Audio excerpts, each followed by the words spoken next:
Hello. We haven't done a test in a very long time. We haven't, no. Yeah, it's because we're just like, fuck it, dude. Yeah, fuck we it. do this all the time. And then look what happens.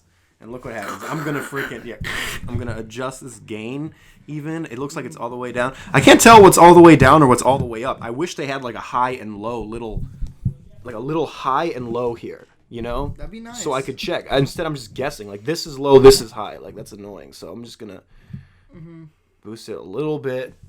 Hello? Hello? Hello. Hello. Ooh, 50. All right. 50? 50 episodes? 50 Hello? episodes? Oh, that's what the 50's for. Oh, Yeah. okay. Yeah. Let's all go to the lobby. Let's all go to the lobby. Let's all go to the lobby.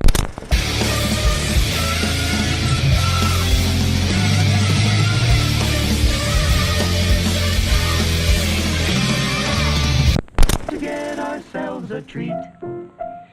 Welcome, everybody. Welcome to the 50th episode. 50th episode. It's hype. That's 50 weeks. T-Kettle? Well, that doesn't even count all the weeks that we like missed. Yeah, and we've stuff like that. missed two. We've missed like 2 or 3 weeks. A few, yeah. Yeah, but still, We made it. our year anniversary is coming up too. Yeah. Yeah, the 17th, which we'll probably be on hiatus for. Yes. But we'll discuss that at the end of the podcast. Well, today we had this plan for a while now. Yes, for a while. We're doing our top 50 films of all time. That's right. Mine are in chronological order. You see, here's the funny thing. I started to do that. Yeah. I put the years and everything, and I just didn't have, because I was working on something that you guys, you might have seen already. I don't know, that we both worked on actually.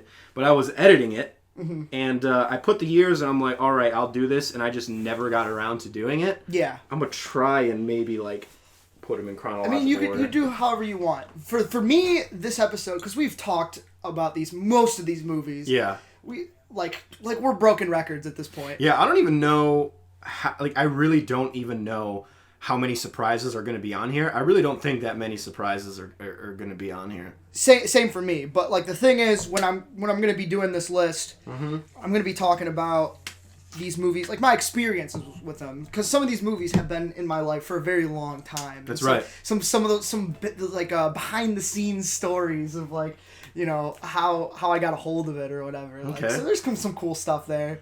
Okay. But then there's some movies that we've talked about for the first time on here, and for some reason it's automatically a top 50 movie for me. Yeah.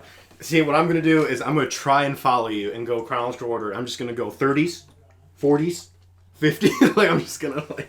But I'm trying. You know, my original idea for this list, and I told you about it, was I was going to try and do my top 5 of every genre. That's 10 genres. Yeah. And I was like, nope, that's too much work. I'm not going to do that. Yeah. Plus, what if there's like, I was going to have a genre called like Golden Age, even though it's technically not a genre, but still, it was 10 genres. I mean, you're going to have to grasp at some straws, you know? Oh, for sure. And I was like, but what if I like more than 5? You know what I mean? It's like, so it just didn't work out anyway. Okay. You know? Yeah. So. Or you did it by like decade, maybe. Yeah, that's true. That's true. But then you have like I have one from like the 30s or whatever. Yeah, exactly. A lot of mine are pretty modern. I'll be real with you. I'm a little ashamed of myself. I have like I have a reason for it though, and I feel like we're gonna be talking about a lot more about how we like rate stuff and all that. Yeah. For me, I always had a rule where I had to at least see a movie twice. This was like 7 years ago that I was like, I'm going to do that rule. And then like 2 years ago, I was like, nah, I'm done with that. Because I feel more confident in like reviewing stuff and like how I feel about stuff. Yeah. And so I was like, yeah, all these movies from the past that like I didn't watch for a second time, like Breathless, which totally should be a 10. I haven't given it a 10 because I haven't watched it again yet. Yeah, that's the same thing with me. Is like I was debating on all these films that I've only seen like one time. Like we were discussing 12 Years a Slave. I love that film, but I've only seen it once, and it's hard for me to remember it. And I feel like for that film in particular, it just needs one more rewatch to cement itself on this list. So I didn't keep it. Same thing with like Seven Brides for Seven Brothers. Like I love that film, but I've only seen it once. You know, so it's like, So I'm gonna feel real bad when I have like 10 of them that No, I've only seen once. See, there's a couple on here that I've only seen once, but the thing is, when I saw them that one time, I was so sure about them. Oh, there are other ones that I've seen once where I just wasn't sure, and that they just need that rewatch, you know. Mm-hmm. So, yeah. All right, so I think we're in the same boat here. Mm-hmm. I think so. So, you can start if you want. You want me to start? T-Kettle start. Well, I'm doing This is our top 50 films. Holy shit, that's a lot of movies. That's 100 films between the both of us. That is true. Well, unless we have duplicates, which totally will happen. And if I'm looking at my phone, I'm just trying to know. No, you're good. Okay. So I'm gonna do it starting at 50 and work my way down. Yeah, same. So my number 50 is The Passion of Joan of Arc, which I watched a year ago, maybe a little bit more. Yeah. For the first time, and I watched it back to back. I had to watch it twice because I instantly saw it and I was like, this movie needs like a write-up. Yeah. Really bad. And this is no like knock against the movie, but it was really good at like highlighting what needed to be worked on in film. Right. For me, it was like spatial awareness because you have a very bland set that's like white and you can't really tell where you are in the room. And then the other thing was like acting. I don't know if it was the editing or if it was like the acting of that moment or whatever, but they chose really weird facial responses for like different moments and I really couldn't grasp what feeling they were trying to do. That movie revolutionized the close-up. Yeah, extreme close-up. Extreme close-up, yeah. Yeah. You see, I've seen so many clips from that movie. Mm-hmm. So many clips. There's so many, like, iconic movies that I've seen so many clips from, but I just haven't sat down and watched all the way through. No, yeah, for sure. But you feel like you've seen it. But I feel like I've seen it, but I don't want to put that on my list, obviously. Yeah, You know what I mean? So, I watched it the back-to-back. Awesome. Mm-hmm. And there was no knock against the movie. I love the movie. I don't think there's a single movie better from that time period that like shows the components of film utilized in like such a way and like kind of breaks them down. Yeah. And so like the film student in me was just this chair is broken, dude. Yeah. The film student in me, dude, I was just eating it up. I loved it and I immediately had to give it a 10. Nice. That's my number 50. Okay. My number 50. 1939. Ooh. Wizard of Oz. Ooh. I mean, come on. What can you say about Wizard of Oz that hasn't already been said? I mean, Victor Fleming directed it. Although there were, like, I think, like 5 directors attached to it at one point. But Victor Fleming is the one who eventually ended up finishing it. And then he did that and Gone with the Wind back to back. I mean, that's crazy. Apparently, he only had a 2-week span in between. Isn't that crazy? That is crazy. Because, like, he was wrapping up post on Wizard of Oz. And they're like, look, the director for Gone with the Wind dropped out. Can you do it in like 2 weeks? And he's like, all right. It's like, what? That's insane. Like that's just iconic right there. And I mean, the Tale of Dorothy is timeless. The books are timeless. The characters are instantly iconic. A lot of people might think it's dated, but look, it adds to the charm. And to me, it's not dated. To me, it's just it's absolutely timeless. Yeah. The effects were revolutionary for their time, especially the selective coloring between her stepping out from the sepia world, the black and white world, into the color world. And also, this film has the best production design of any movie ever in just history. That's totally fair. Yeah, and I just love the characters. I love the story. I love the heart of this film, and the theme of it is timeless. I mean, like the whole theme of like wanting to be accepted, wanting to what home means to you, and how like home is where your heart really is, and how your family really does love you no matter what. Mm-hmm. It's amazing. I love it. It's Wizard of Oz. I'm assuming you watched it as a kid, right? I watched it as a kid. Yeah, I watched it as a kid, and I've continued to watch it. Last time I watched it, honestly, was about 4 or 5 years ago, on Thanksgiving, and it was great. I still love it. For sure. I still love it, and not to knock Sam Raimi, because he's one of my favorite directors like ever. But when you watch his Oz prequel and then you watch Wizard of Oz, you can see the difference in quality. And so that just kind of shows that spectacle can be achieved without the innovation of technology. And the innovation of technology is great. I mean, they were doing it in 39 with the Wizard of Oz, obviously. Mm-hmm. But I'm just saying, to the people who call it dated or it looks fake or whatever, it's like that's not what movies are about. Movies are about heart. and like the technology is just a tool to create that heart, and I think Wizard of Oz really shows. I think movies are about their time too. Yeah. Like you gotta compare it to movies that were coming out around that time. Yeah. And it's like, wow, this is so much better. Yeah, and it was nominated for Best Picture, didn't win. I don't even know who won it, to be honest with you. 39? Yeah. I thought it was Gone with the Wind. Was it Gone with the Wind? I'm pretty sure Was it it still Victor Fleming? I'm pretty sure it was. I have to look this up. Best Picture winner, 39. Well, would it be 40 because it's Yeah. well, you can click on the wiki and then like it'll show in the box the link to the next one. 1939 Oscars, You Can't Take It With You won. Go to the next one. 1940. Go to 40 because it technically comes out the year after. Yeah, that's true. Gone with the Wind. Okay, yeah, you're right. Yeah. So Victor Fleming was like, all right. Yeah. All right.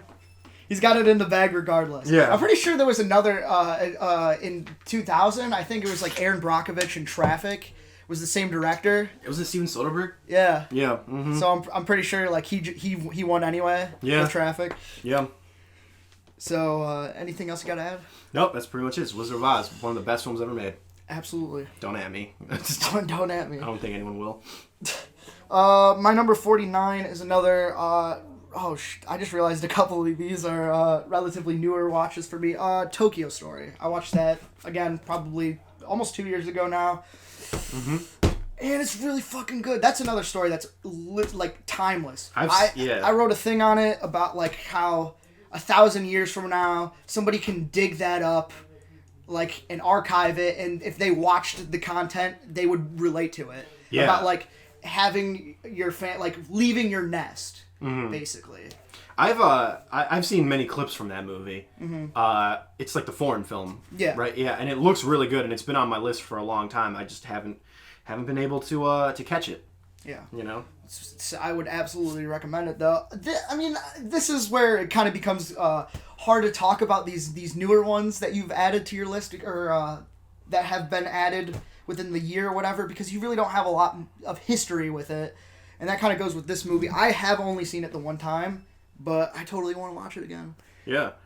Soon. But that's another thing about me is, like, I don't really rewatch movies. Yeah. Unless I'm, like, rewatching it with somebody else. So I always find somebody who hasn't seen a movie, and I kind of use that as an excuse to, like, rewatch the movie. Mm-hmm. I don't know. Plus, I like to talk to people about their take on it and stuff like that. All right. I'm debating if I want to delete these, like, as I talk about them, because just free up the space. Because they're out of order, so it would be easier for me to. So yeah. I'm gonna delete these. Yeah, actually. do that. Yeah. So there we go. All right, were you done with your 49? Yeah. Not much to add to that one. All right. Well, 39 was Wizard of Oz. There's so many numbers going on right now. My number 49 came out 2 years after 1939, which is 1941, which is Citizen Kane. Ooh. Absolutely fantastic. Mm-hmm. What an amazing movie. Truly. I mean, what can you say about Citizen Kane that hasn't already been said? A lot of people think that it's the greatest film of all time. I honestly, if someone told me that, I wouldn't question them. I'd be like, yeah, I can see why. It revolutionized so much in filmmaking. I saw an interview, and I've mentioned this in the podcast before, but I heard an interview where H.G. Wells was talking to Orson Welles on the radio. And they were talking about, upcoming projects and stuff. And H.G. Wells asks Orson Welles, he's like, so what do you got coming up? He's like, well, I'm doing this film called Citizen Kane. It's pretty weird. We're doing some techniques that have never been done before. We're trying out all these new things, and hopefully it works out. And yeah, it freaking did. I mean, it not only revolutionized things on a technical level, like deep focus, which obviously, like, having a deep focal length was kind of never really done before. Mm-hmm. At least not in the technique that they used it, which was to show symbolism within the story. Like when you have Orson Welles as a kid outside of the cabin playing with his sled, and he's kind of like framed within the window, like deep in the background, but he's still in focus. Like, it kind of shows the whole dichotomy between the innocence of childhood and the shittiness that is adulting. You know what I mean? To put it lightly. For sure. And that's kind of what the film is about, in all honesty. It's about, the innocence. I know that sounds pretentious, but it's true. It's about, like, childhood innocence and, like, the value of that. Mm-hmm. And it's amazing. I love it. Yeah. Citizen Kane. I feel like that stuff that you were talking about, the techniques, it's Yeah. camera language, man. Camera language, dude. I'm trying to, like, trying to make it accessible to everyone listening. It's like, what's deep focus? Deep focus is when, for those of you listening, when you put a camera close up to something. You ever see like a close up in a movie and you can see the person's face fine, but everything in the background is blurry? That's called shallow focus. Deep focus is if the background and everything around you is in focus. Well, yeah, I'm pretty sure it's like every single thing is in focus. Yeah, every single thing is in focus. Yeah. But there's still staging happening. It's not like a play where it's just like one, continuous shot. It's like there's actual staging to the film. And that's what makes deep focus different than something like a wide shot. And yeah, the things that were going on in that movie were typical wide shot. You couldn't do it anywhere else. Like you couldn't really convey that in a play. Mm-hmm. That specific example of like him being outside or whatever. You couldn't really do that in a play. No, you couldn't. So yeah, absolutely great movie. Great movie.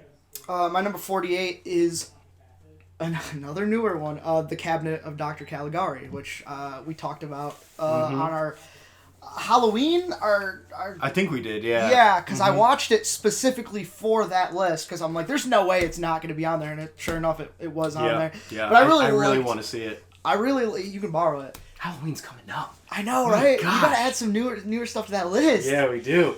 But I really liked reading up on that movie too. It comes with like a nice little booklet, and I liked reading how this movie was like the one movie that allowed German cinema to play in like the States, because like it had such a high demand. Yeah. And it was so popular that it kind of like banished that wall. So I mean, it's got an interesting history for sure.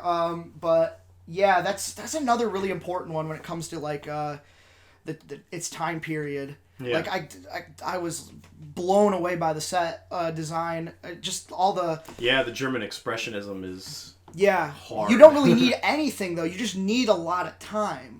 To like paint that shit. Like, it's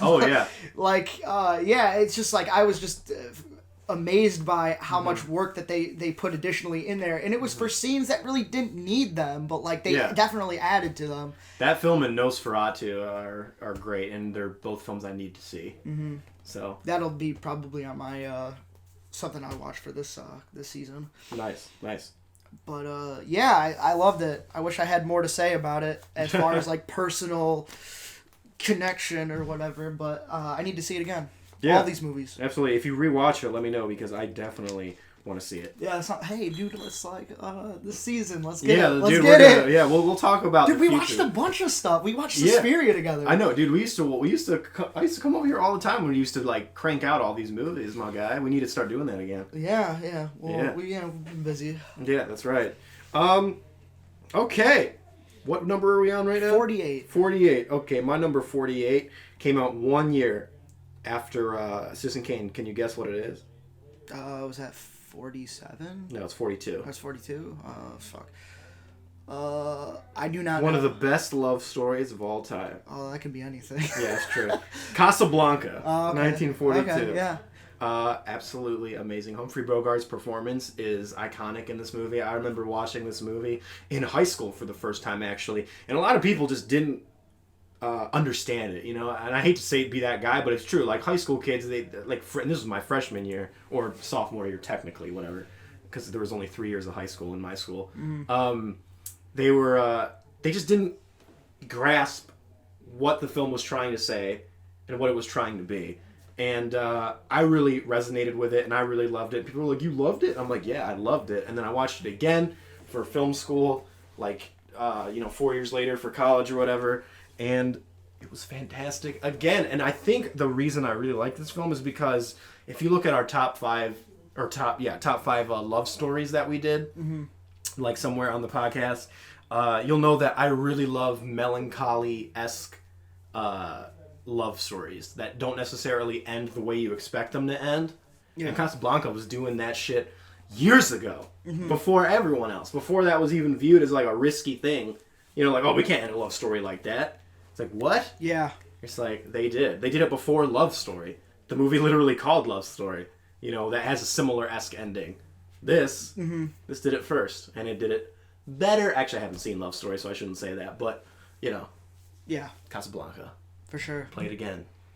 That movie, if I remember correctly, wasn't anything special for the studio. They just wanted to put something out. They were like mass producing conveyor belt style like movies and stuff like that, and they're like, yeah, just throw it out there, like put some money into it and whatever, and then it turned out to be like one of the biggest Another movies thing of all too, time. I should mention, like the lighting and cinematography. Don't know the cinematographer. I know Michael Curtiz directed it, and he did such a good job with the direction, but also the cinematography. I should look it up who did it, because it was absolutely amazing. The beauty lighting. Ingrid Bergman is just oh my gosh, dude. I mean, you can't think golden age like this movie. You know what this movie is? It's the golden age of film personified, in my opinion. Yeah. Even more so than Citizen Kane, because I love Citizen Kane. But when someone says, "What's one movie that defines golden age cinema?" I'm like, it's Casablanca, dude. Yeah. It's Casablanca. Because it shows the boundaries that people were trying to push at the time, but it also shows what made the golden age of films great. I think people just like or know Casablanca more. That's true, yeah. Yeah, I think it's just like more accessible. That's true. The only way people really know Citizen Kane is when people talk about it as it's the best film ever made. Mm-hmm. But no, Casablanca is like iconic. It's been emulated many, many times for good reason, because it's a classic. Absolutely. Mm-hmm. All right, now this is a movie that I have seen many times. I have a pretty long history with it. Not really. I saw this movie like 5 years ago. Kung Fu Hustle, man. Kung Fu Hustle.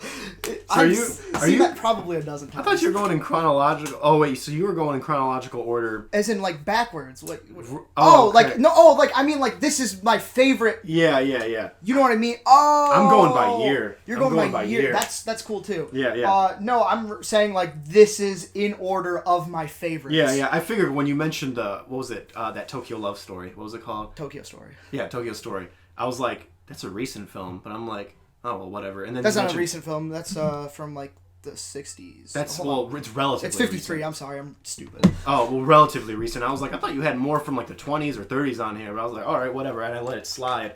And then you mentioned. Okay. And so I was like, my bad. I meant like I'm sharing them from my least favorite to my favorite. Oh no, that's fine, because I like going by year. That's good for me. Yeah. Because I don't, you know me, I don't really like to. It's hard for me to rank things as my favorite sometimes. Yeah, no. So I'm going by year. Yeah, we'll meet at some point. I might end on a really weird note then. Yeah. It could. It's fine with me. This is cool. Yeah. This is cool. So Kung Fu Hustle, I saw this like a dozen times.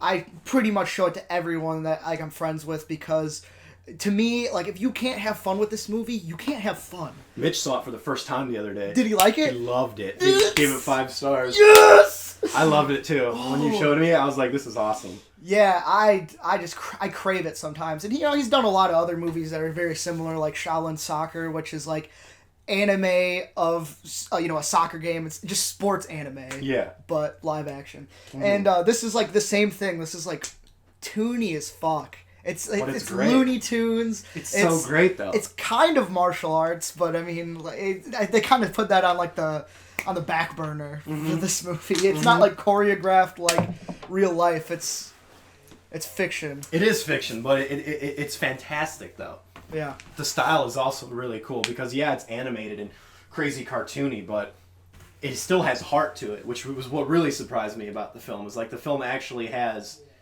substance, more than like just as much as style. And I was like, they didn't need to do that. Oh, totally. And they did. Like the lollipop story. Exactly. So that good. was so good. I was like, why am I invested in this right now? It's like, meanwhile we have this old lady smoking, running like the Roadrunner. Oh, dude. And yet I'm invested. Like, how is this happening? It's so good though. I love Kung Fu Hustle. Yeah, that's great. I'll probably see it like another 100 times before I die. Yeah. Would you say that's one of the most films you've ever seen? On this list, it's up there. Okay. It's up there. For I guess how early, because there's some movies that I've been watching since I was a kid. Yeah. And since this movie's only been around for like 5 years for me, it's for that, it's very compact amount of watching. Okay. All right. Nice. What number were we on again? 47. 47? We should probably keep track of this too. 47. My 47, 1954, Rear Window. All right. I saw it like this year, and it was so good dude. I loved everything about it. This is like Hitchcock at his prime. You know, this was like during the time of his prime. And like the suspense in that movie is so freaking good. This is one of the biggest sets ever built at that time for that backlot kind of in New York scene, whatever. And it's amazing. I mean, I don't really know what to say about it. Jimmy Stewart. That's my boy. He's so good in it because, like, you know, I love Golden Age acting and Silver Age acting. I do. But there was a period of time when melodrama started to get replaced by the method. They call it the method, you know, the method acting, whatever. That's where that phrase comes from. And I think Jimmy Stewart was ahead of his time because he was so natural with his dialogue and with his delivery and, like, with his characters that you felt that he was that person because he sold it so well. You know, there was no element of fake to it. A lot of people credit Marlon Brando for really bringing the method into, you know, the mainstream sphere, I guess you could say. But man, people sleep on Jimmy Stewart because that dude, he may have not have done the method technique, but the result was kind of the same. The result was the same. The result was the same, where he became that character. So he didn't use the method technique and still became that character. And that's why a lot of actors actually hate the method technique. They say it's pointless and stupid. But, I mean, that's another conversation for another day. But, I mean, Jimmy Stewart would be a prime example for those people to use. Be like, look at Jimmy Stewart. He never, like, he didn't actually break his leg for Rear Window. Yeah. But you still bought him as this journalist who was, like, you know, like, handicapped. And, you know, the message of voyeurism throughout the film is very prevalent, and it kind of shines a spotlight on what Hitchcock was trying to say about our neighbors. It's like, what are our neighbors really doing behind closed doors? And if you had a peephole through their lives, it's like, are they really the people you think they are? Like, you know, it kind of showed a changing of the tide too in American culture, you know, where things were not the Norman Rockwell kind of perfect family kind of stuff. No, like, not at all. People were dark, and people had secrets in their closet. And Hitchcock was like, I want to show that. Yeah. Rear Window. So good. Yeah, and you didn't even have to listen to like what they were saying. All you had to do was see them moving and stuff. And you got it. You got it. That was you cool. Understood. He touched on things about voyeurism, violence, sexuality, and he shined a spotlight on it, which is something Hitchcock has always done. He was never afraid to push boundaries, and with pretty much every film he's ever done, he's always pushed some type of boundary, whether it be socio-political, freaking, or technical. You know, he's always pushing something, and I loved it. It's always my favorite director. It's a real Tennessee Williams of a story. Yes. So just to let you know, 46. 46.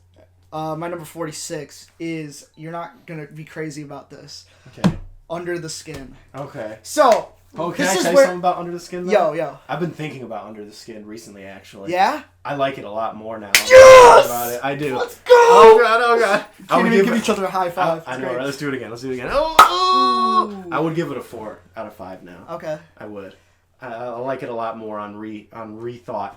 Yeah. Yeah. I was literally just thinking about it a couple days ago in the shower. I'm like, man, that film was actually pretty damn good, actually, now that I think about it. Yeah. Yeah. So, I'm going to tell you, since this is a little bit longer, this is 2013. Now, I've told people before that I kind of got into film late. I mean, I was a casual viewer when I was a kid, and I kind of liked it just to spend time with, like, my dad and stuff like that, because he liked to rent a lot of movies from the library, and I'd watch them with him.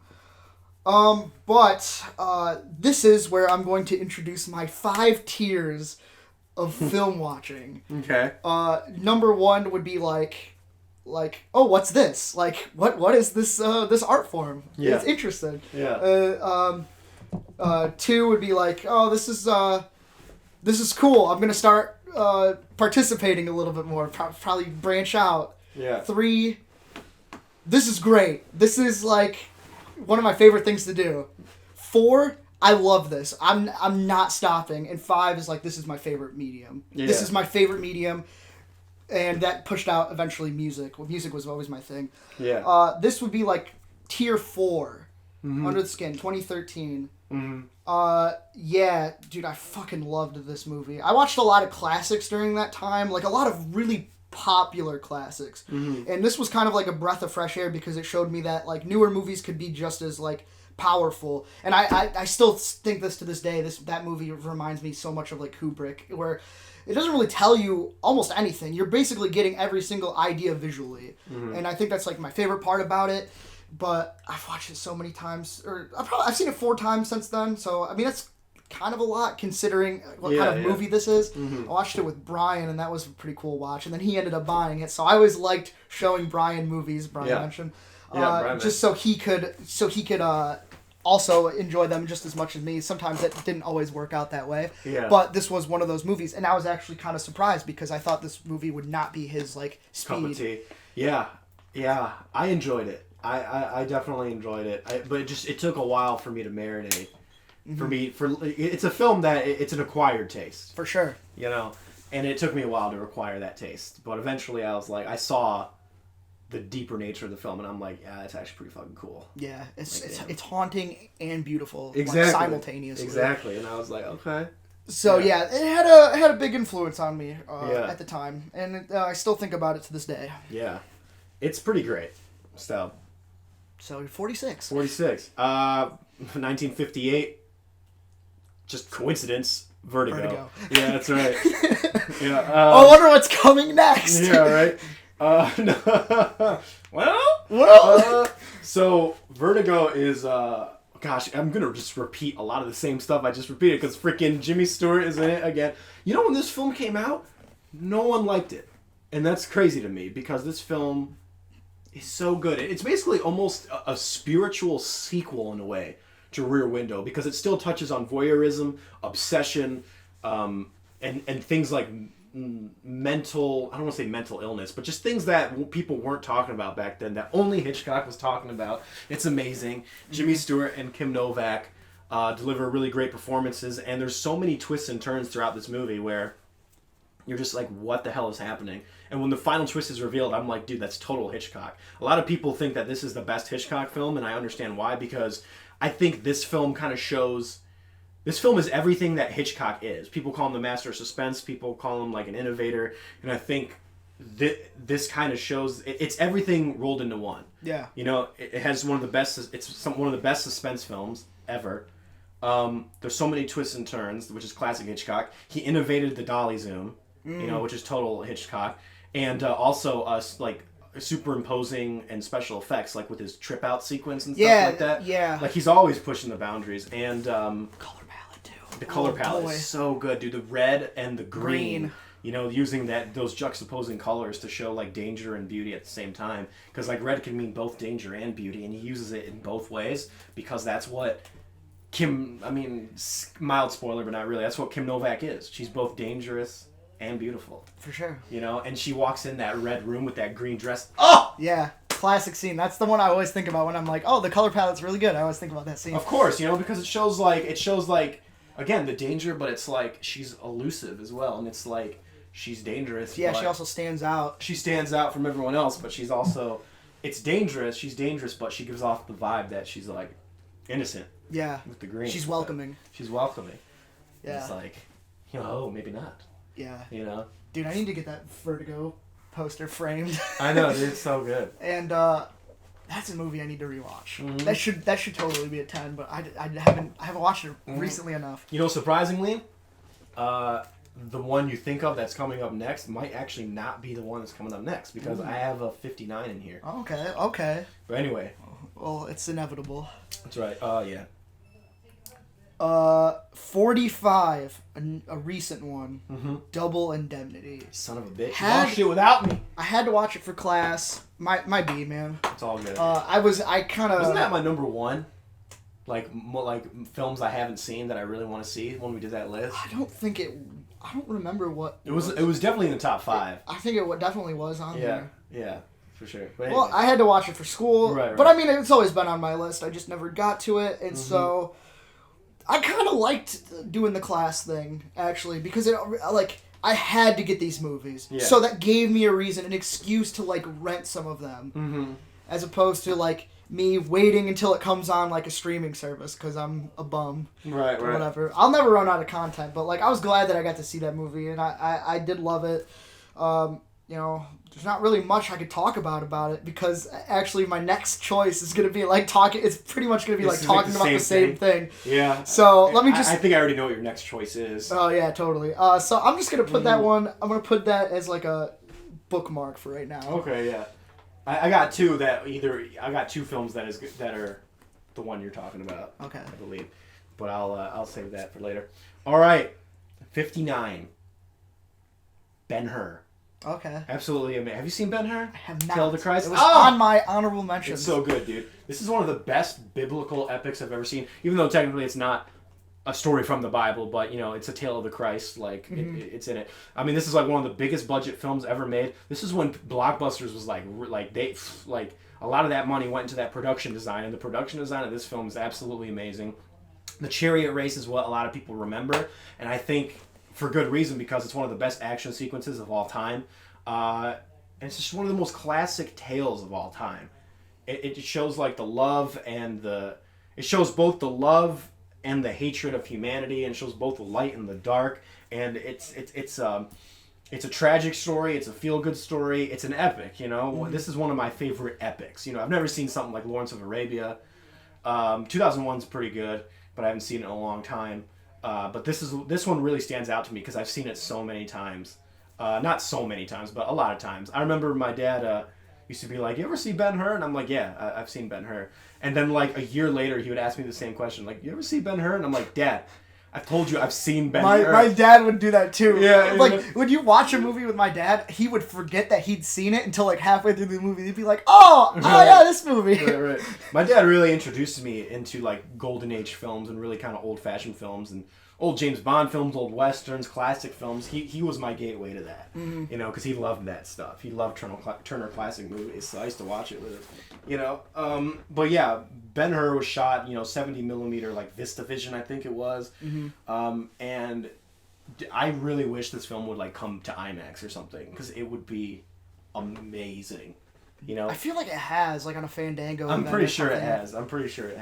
But Charlton Heston plays Ben-Hur. And it's set during biblical times, and it kind of shows his struggle with this king. I don't want to spoil it for you, even though it's this movie's been remade. It's one of the most remade films ever. Like, the first movie actually came out in 1928, I think. But this is the quintessential version. Of course. The 1959 version is quintessential.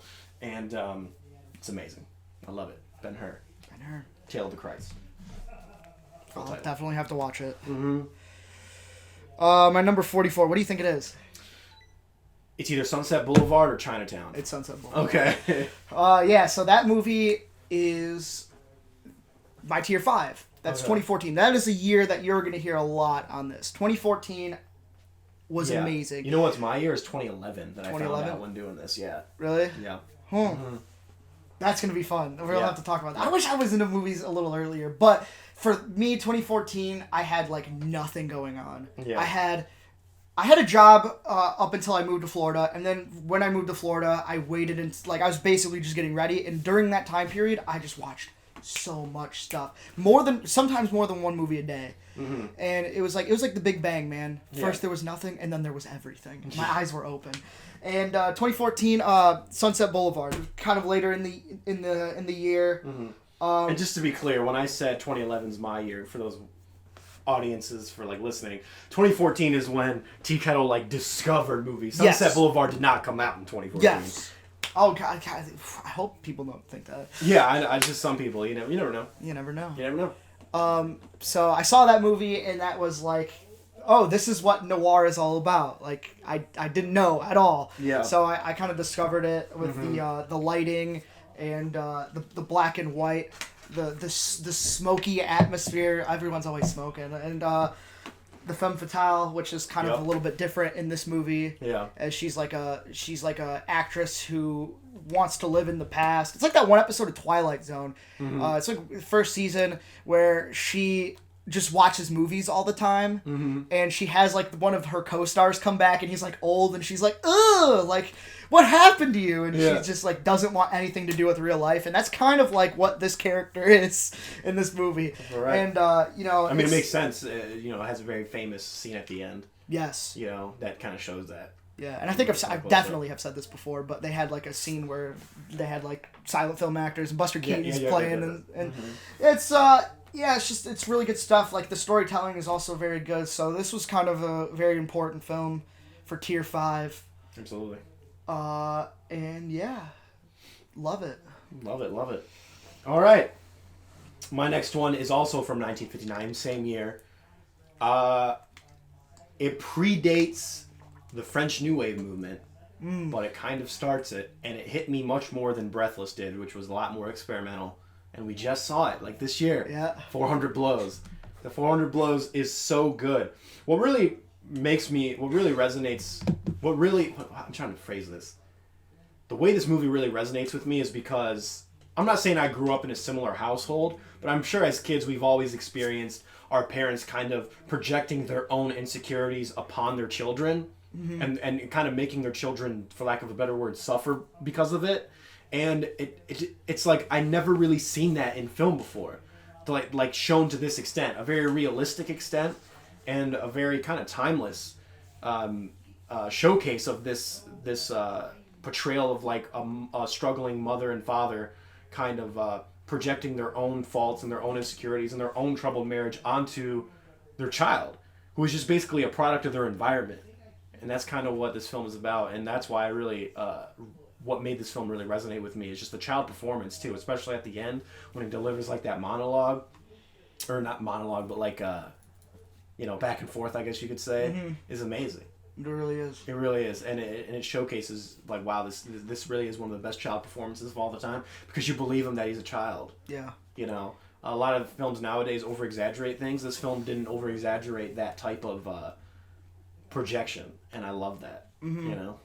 And that last scene in the movie too, it just really like encompasses like what the movie was trying to say. Oh yeah. I don't think like a final shot has. Well, that final shot of that movie is so good. There's definitely a couple that have like, oh, this is exactly what we want, like a final message of a movie. The final shot is, I don't know if you've ever seen that video. I think I showed it to you once, where it's like a bunch of final shots, like just like front to back, like someone did like a montage of final shots. It's amazing. I rewatch it from time to time. It's such a good video. I should show that to you. Yeah, I feel like I should have. I feel like I've seen it. I definitely remember you talking about it. But yeah, I'm glad that that ended up making it on there for you. Yeah, heck yeah, dude. 59. Good year.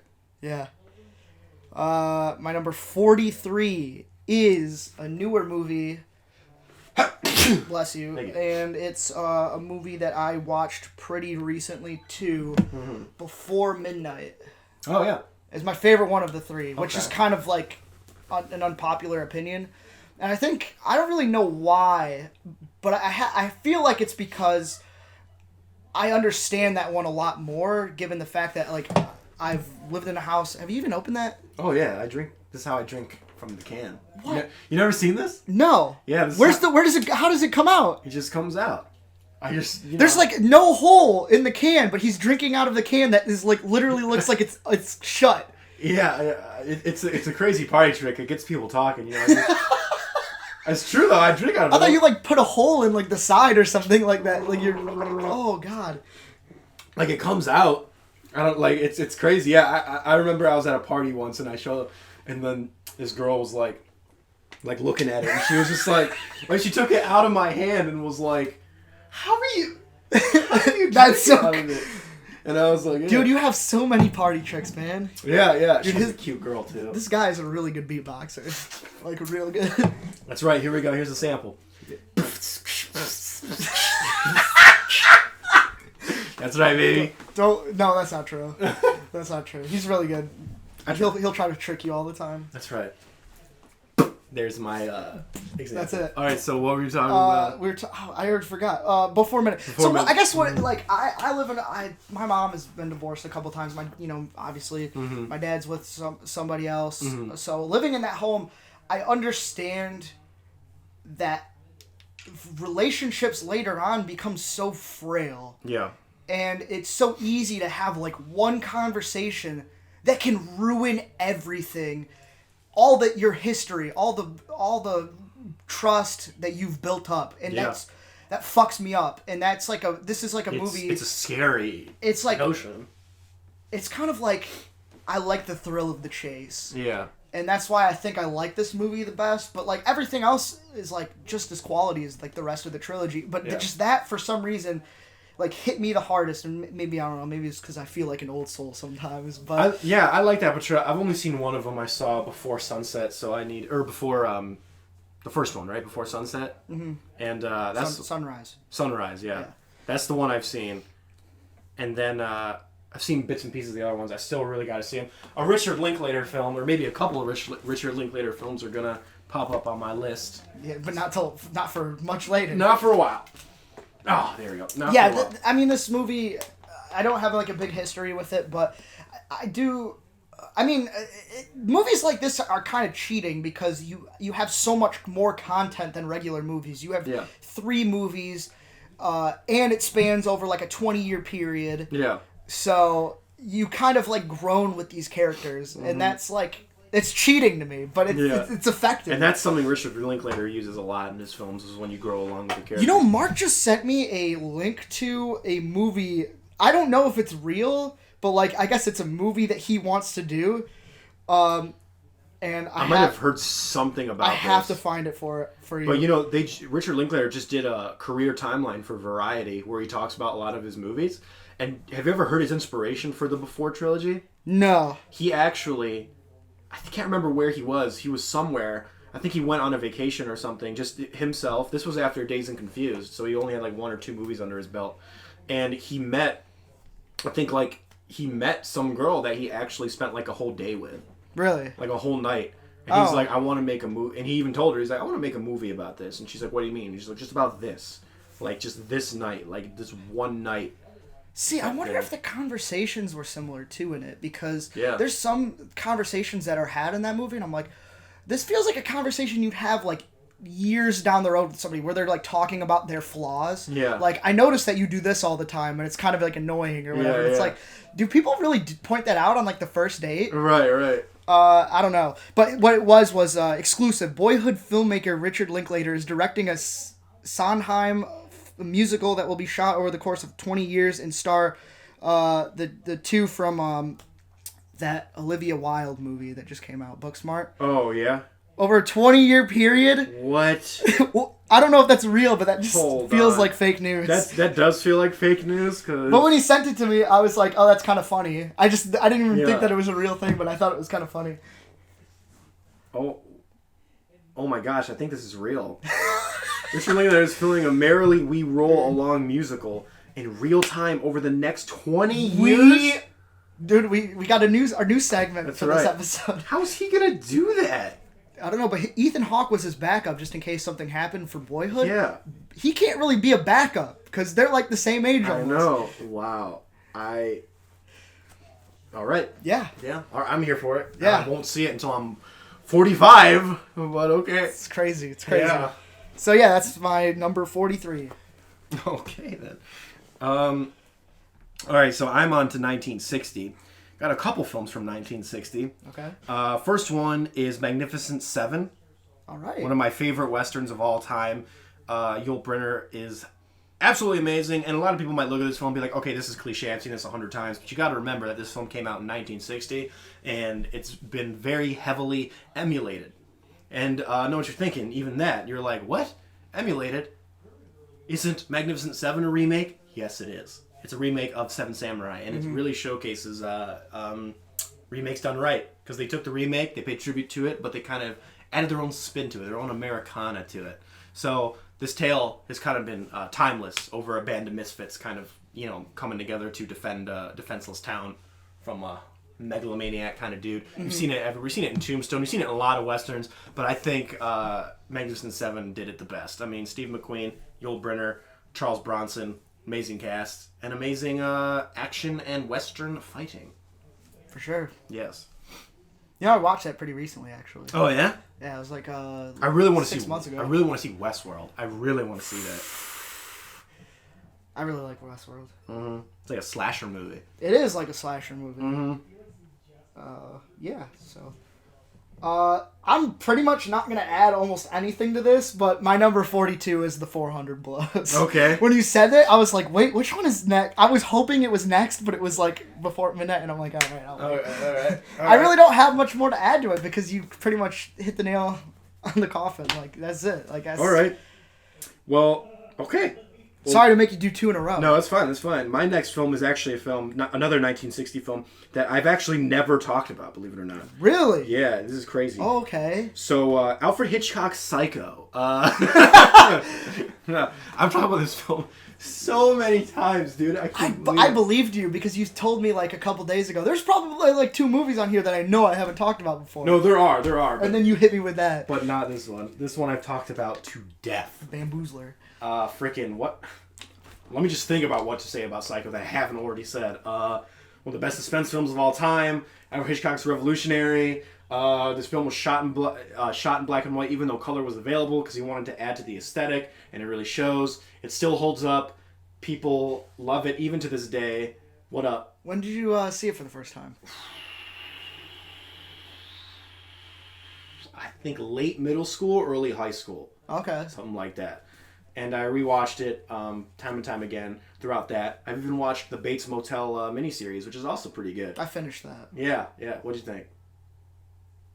I didn't like it. You didn't like it? I didn't like it. You didn't like how they went like through Psycho? Yeah. I just didn't like what it became. Man. I don't know. Maybe I don't know. I loved it at the end. I thought they really streamlined the series at the end and made it about Norman. I was like, finally. Like, let's get rid of these stupid-ass subplots and make it about Norman. And I feel like the last 2 seasons really did that. It was interesting. And their twist on Marion Crane was Their good. spin was a little different. I like that, though. I was like, when I was watching it, I was like, no way. Because I was waiting for Rihanna to be like, you know. Yeah. And then it didn't happen. I was like, wait, what's happening? And then freaking, I was like, no way. No, Yeah. I thought that was sick. I don't know, man. Cool. I loved it. Not a fan, but that's fine. Oh, gosh. Okay, I see how it is. One of the best suspense films of all time. One of the best performances of any horror slasher film. Slash.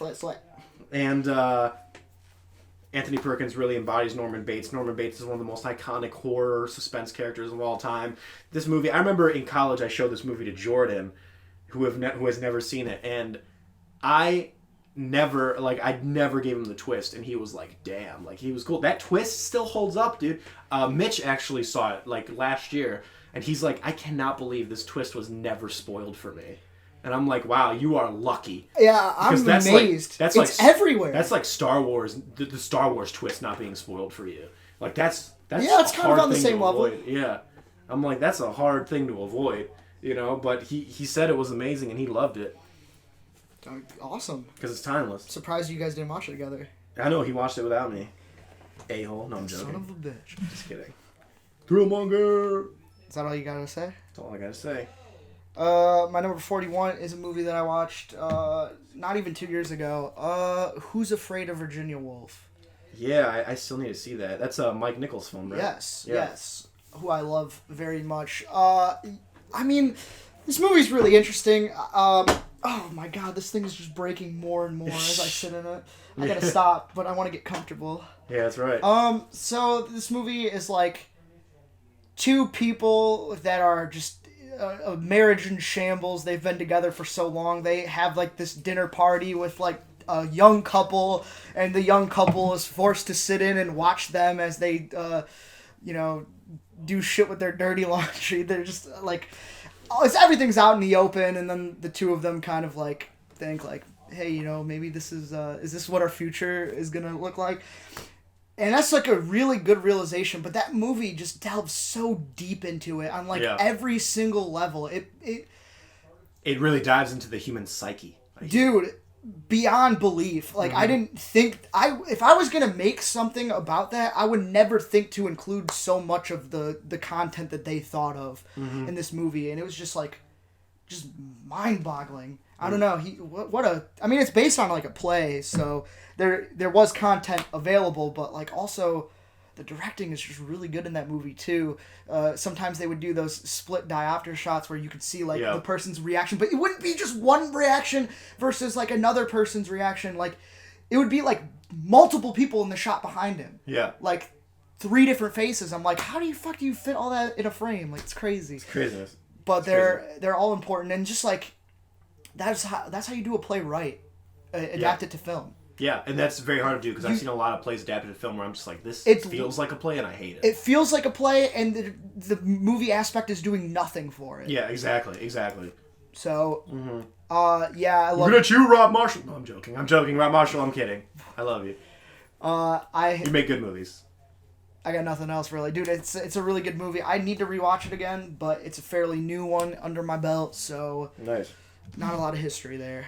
All right. Well, 1964 is my next one. Fistful of Dollars by Sergio Leone. This is another film I've talked about to death, so I'm just going to keep this short, okay?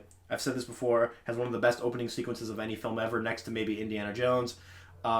This kind of revolutionized the Western by introducing many people to the spaghetti Western, which is a different style of Western compared to, at that time, contemporary Westerns of American cinema. A lot of people viewed them as kind of B-movie Westerns, but in reality, they were kind of the top-tier Westerns at the time. And Clint Eastwood revolutionized it with his performance as the man with no name. And the trilogy is absolutely amazing. This one is really good, but it's not as good as one that might come up later. Might come up later. But I'm just going to keep it there. Yeah. Nice. Yeah. Nice. Mm-hmm. Number 40. We're 10 down. Yes. Wow. Number 40 is it's Citizen Kane. Oh, nice. I actually didn't.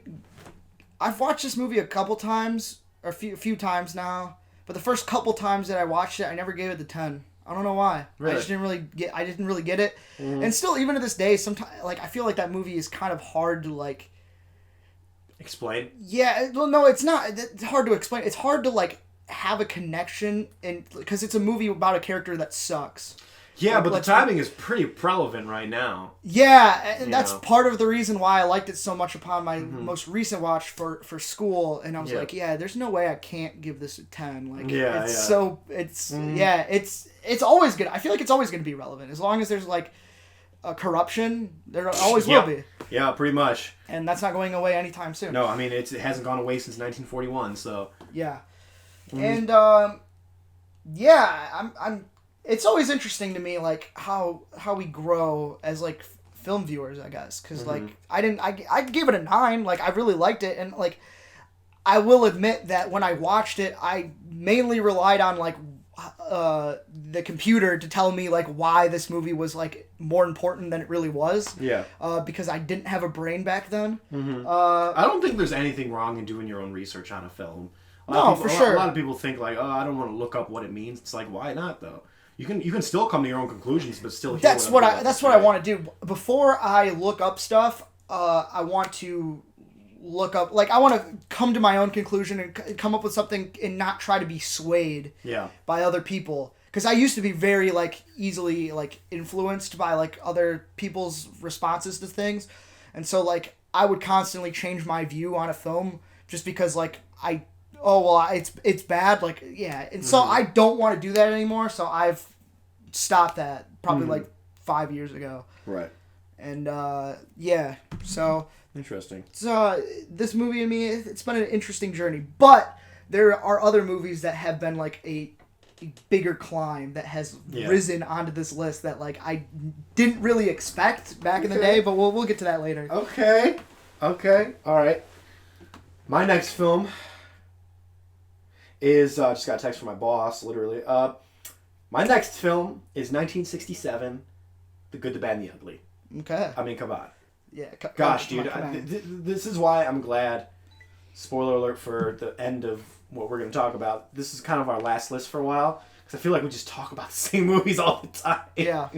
Well, you also have to consider that some people that are gonna watch this. Yeah. This is like a good way to see people for the first time. Like if somebody was coming onto our channel or whatever, and they saw this list, this is a good way to like connect with them. It shows like our personal taste. It does. Good, Bad, and the Ugly, one of the best westerns ever made. My personal favorite western ever. It's the concluding chapter in the No Name trilogy, the Man with No Name trilogy.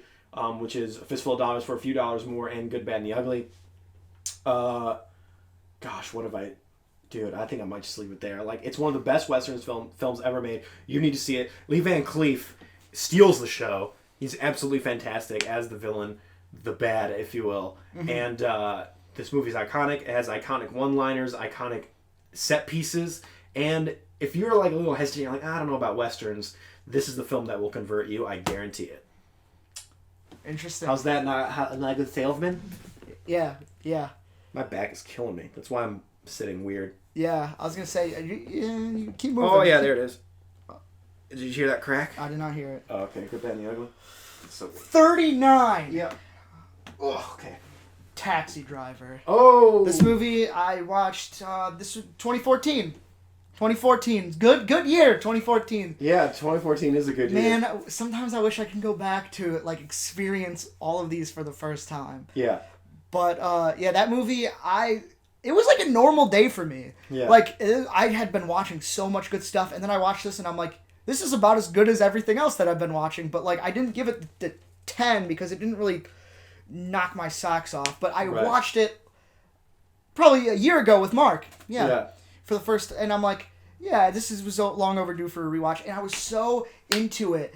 Like, I guess the idea of it that I started writing a paper, like a really long paper, and I kind of fell off of it, unfortunately. But it was like entitled "Do We Need Saving?" because Travis Bickle is so convinced that this girl who, she says that, you know, she can't really consent to something like this, but she's 14 years old and she's a prostitute. Yeah. And it's like, so it's kind of about that and about Travis Bickle as a character and how he was like brainwashed by his... He almost invented the anti-hero. In a sense, a lot of people say. Well, I mean, yeah, there's anti-heroes in like spaghetti westerns. Yeah, I know, but I get like a lot of people say that he invented like the mainstream anti-hero or whatever. Yeah. But I don't know. Like I always say that The Man with No Name is the original anti-hero, but I would agree with you. But yeah, this movie was just it's fascinating upon my rewatch. And I had watched a lot of the scenes over and over again to kind of like do like the research on it or whatever. And so within this last year, I think I've seen it. If I had to compile all of it together, I probably had seen it like 3 or 4 times. Nice. And it's real good. It's a great film. Real fucking good. You know what else is a good film? Whatever's next on your list. A film that came out in 1968, Night of the Living Dead. Oh, yeah. Film that invented the zombies, pretty much. They called them ghouls at the time. George A. Romero's honestly a lot of people like Dawn of the Dead or Day of the Dead. I really like Night of the Living Dead just because I think the black and white aesthetic just adds... I know it's crazy to say, but it just adds something to that film. It makes it scarier. It makes it more gruesome. It makes it more timely as well. The film was... You've never seen it, right? What? Night of the Living Dead? Oh, yeah. No, I have. Oh, totally. You have? Okay, yeah. Totally. It's also really timely and timeless because it was actually kind of boundary pushing to have a black male be the hero in the film. And I understand this is 1968. Yeah, 1968. But even back then, during like the Jim Crow laws and all that stuff, it's like that was pretty crazy, pretty boundary pushing. And the performances all around are really good, and it's one of those films that's like, it really is a low budget fairy tale. It's a low budget film that blossomed into this like huge thing, phenomenon. And but you can't beat Night of the Living Dead because I think a lot of it too is because I love Halloween so much. This is one of the most quintessential Halloween movies because you always see it playing everywhere. It's in the public domain now, so people just straight up project that movie. Like I was at like a costume festival one time. They were just projecting it like on the street. Yeah? Yeah. That's awesome. I've gone to haunted houses during Halloween, and I would go into like some creepy rooms or whatever, and they would have Night of the Living Dead just playing on like a busted TV. And then you don't even continue on. You just sit there and watch it. I just sit there and watch, and they're like, sir, you gotta leave. You gotta leave. This is only here for decoration. I'm like, excuse me. I'm a paying customer. Have you seen this movie? It's freaking great, okay? So shut up. Yeah. No, it's fantastic. I love Night of the Living Dead. Yeah, good stuff. You learn. My number 38. I saw it as a kid. I liked it enough, but I didn't really like movies back then. It wasn't until Jake lent me the Oh, I'm trilogy. pissed. I missed a fucking movie. Well, we're good. It's okay. It's okay. We'll backtrack. Yeah, we'll backtrack. Yeah. Jake lent me the trilogy, and I got to rewatch it. But my favorite has always been Fellowship, Lord of the Rings. Oh, damn, nice. I like that, dude. I love those movies. Despite that, I've said many times that Jake's favorite movie is Starship Troopers. His favorite movie is Lord of the Rings. Okay. He will tell you he cries every time at the end of the third one. Every time. Dang. And I don't blame him because it's really sad. But like, dude, the start of the journey is so good when you got all the boys together. Yeah. And you're venturing out, and then they all split off. Their stories kind of branch off as they kind of have like different motivations, and some of them don't trust each other, and it's just so good. I was at a best man. I was the best man in a wedding recently, and the sister of the bride. We were talking, and she was very nice, but she's one of those very forward, very kind of blunt people. Mm-hmm. Like for example, I told her I don't drink. You know, she's like, "You want some champagne or whatever?" I'm like, "Oh, I'm good. I don't drink." And then, like, 20 seconds later, she's like, "So, Nico, have you struggled with addiction? I'm just going to go level 5 on you." And I'm like, it's a very weird question. And I haven't, obviously. Mm-hmm. But I'm just saying, like, this is just a very weird question to ask someone you don't know. Like, "Hey, have you struggled with addiction?" I'm like, "I don't know you." Anyway, she was like, she's like, "Yeah, Lord of the Rings is great." And I'm like, "Yeah, I like Lord of the Rings, but Star Wars is better." And she just, like, went off on me. You don't say that! What? You just don't say that to me. Yeah. Well, I didn't know she was going to be that, forward about it, but she was like, no. And she was, like, laying into me, and I'm like, I could counteract her points, but it's one of those things. You know, when you get into discussions like that with people, some days are just like, I'm just going to agree with everything you say. Yeah. I don't even want to get into it. Okay, well, for me, as of right now, I think I like Lord of the Rings more. I don't know why, but here's the thing. Mm-hmm. They're both fantasy stories. Like, they want you to believe that Star Wars is sci-fi, and it kind of is, but it's fantasy, like, archetypes for their characters. Yeah. But they're very default, very vanilla, because they didn't really need to try that hard. There wasn't that many. There was, like, no fantasy stories out at that time. Yeah. But I mean, this is like a D&D campaign, and all your characters are very complex. That's true. And even to this day, there hasn't been enough love to the fantasy genre, and I feel like Game of Thrones' popularity is going to change that, and you're going to see it a lot more in film. But I don't think for a while we're going to see something topple Lord of the Rings. Oh, we're back. Sorry, there was a pause there. You guys might not have heard it. You definitely didn't hear it. Definitely didn't hear it, but there was a pause because I had a phone call or text I had to do. So, anyway, we're on number 38, you said? Yes. Well, I did miss a year. I went to 1967 to 1968, but I had another 1967 in here, The Jungle Book. Oh. Disney's The Jungle Book. Louis Prima. You know, I love this film. I have a very emotional connection to this film because me and my dad used to watch this film all the time, and like it's just a very we even saw the sequel in theaters, which was not great, but I mean, I think first of all, the quality of the film is really good. It's a really timeless movie, and it's good on its own, but I think the emotional part for it, because I have that emotional attachment, it just elevates it for me. I love The Jungle Book, dude. Mm-hmm. It's so good. Yeah. I love it. I love the story. I love the characters. I know that the original book is a lot darker. I don't give two shits. I want the Disney version, okay? I love it. Okay? Not to shit on the original version or anything, but I just love the Disney version of The Jungle Book, and it's amazing to me. I love it. I love Mowgli. He's just like this cute kid. Look, everything about that movie is cute, and I love it. Except the snakes. I hate snakes. Fuck them. Yeah. So, but yeah, this film is great. I don't really have almost anything to say about this next one because it's literally brand new. Okay. It's probably the newest movie on this list. I think I know what it is, maybe. Uncle Boonmee. Okay. Who can recall his past lives.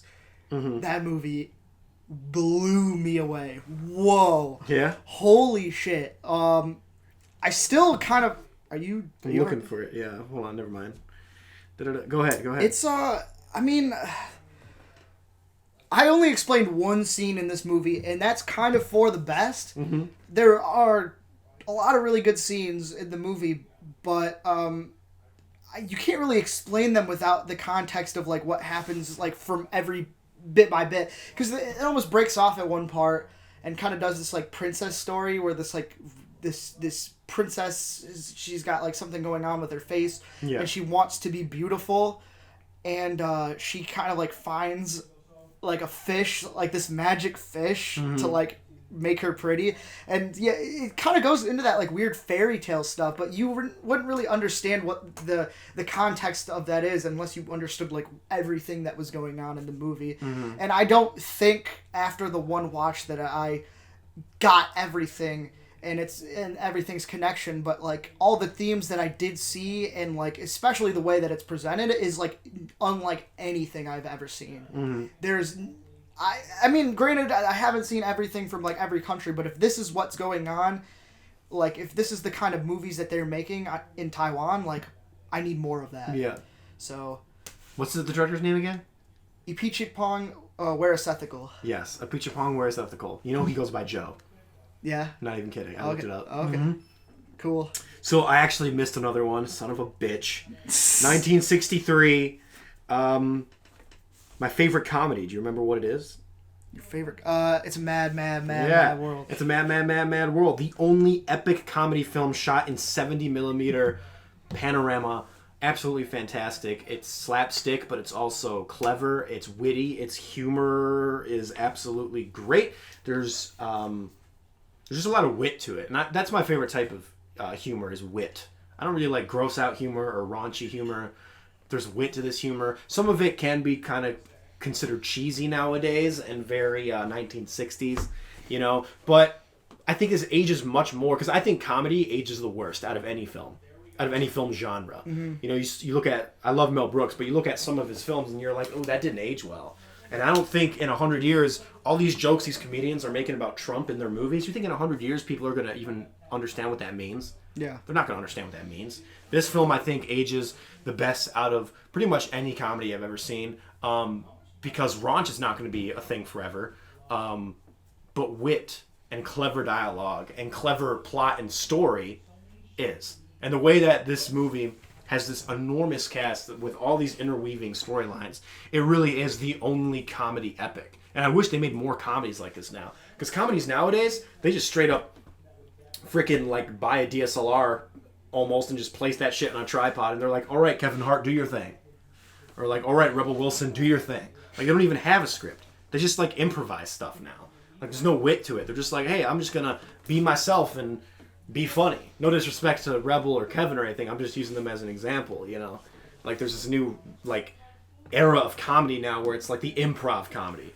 Like, people don't put any effort into the cinematography anymore, the story, the plot, the dialogue. They have this one star and they bank on it. Yeah. And I hate that. You know? You know what? That's why I like Game Night a lot, because Game Night actually had a clever plot, good cinematography, everything else around the movie fueled the comedy. And that's not what comedies do a lot nowadays. But it's a Mad World. It did it. Yeah. Cool. Truly epic comedy film. Love it. For sure. Throat's dry. Yeah, I feel like comedies are mass produced, just Yes. like movies back then. They just make them. It's my least favorite genre now, and that's crazy for me to say. And it's funny because like they still make decent money. Yeah, it's because I have not seen a comedy that's resonated with me in so long. Except like Game Night was the only one in like forever that was like a comedy that I actually remember. Mm-hmm. I don't remember any other comedy. So yeah, we'll see what happens. Speaking of comedy, I know this is way off topic, but did you hear that Edgar Wright's gonna be making another movie? Yeah, I did. It's not a comedy. Yeah, I heard it's like a horror film. Yeah, it's a psychological horror movie. Yeah. People were talking about that he was going to adapt his Grindhouse trailer into a feature length movie. Oh, that's something he would totally do. That's something he would totally do. And I don't know if it came out that he wasn't doing that, but that was the rumor. I don't think he's doing that, but that would be funny. You remember his trailer? Don't. Yeah. Don't. So stupid, so funny. That's great. The next one is another new one that we talked about and saw it together. All right. I've only watched it the one time.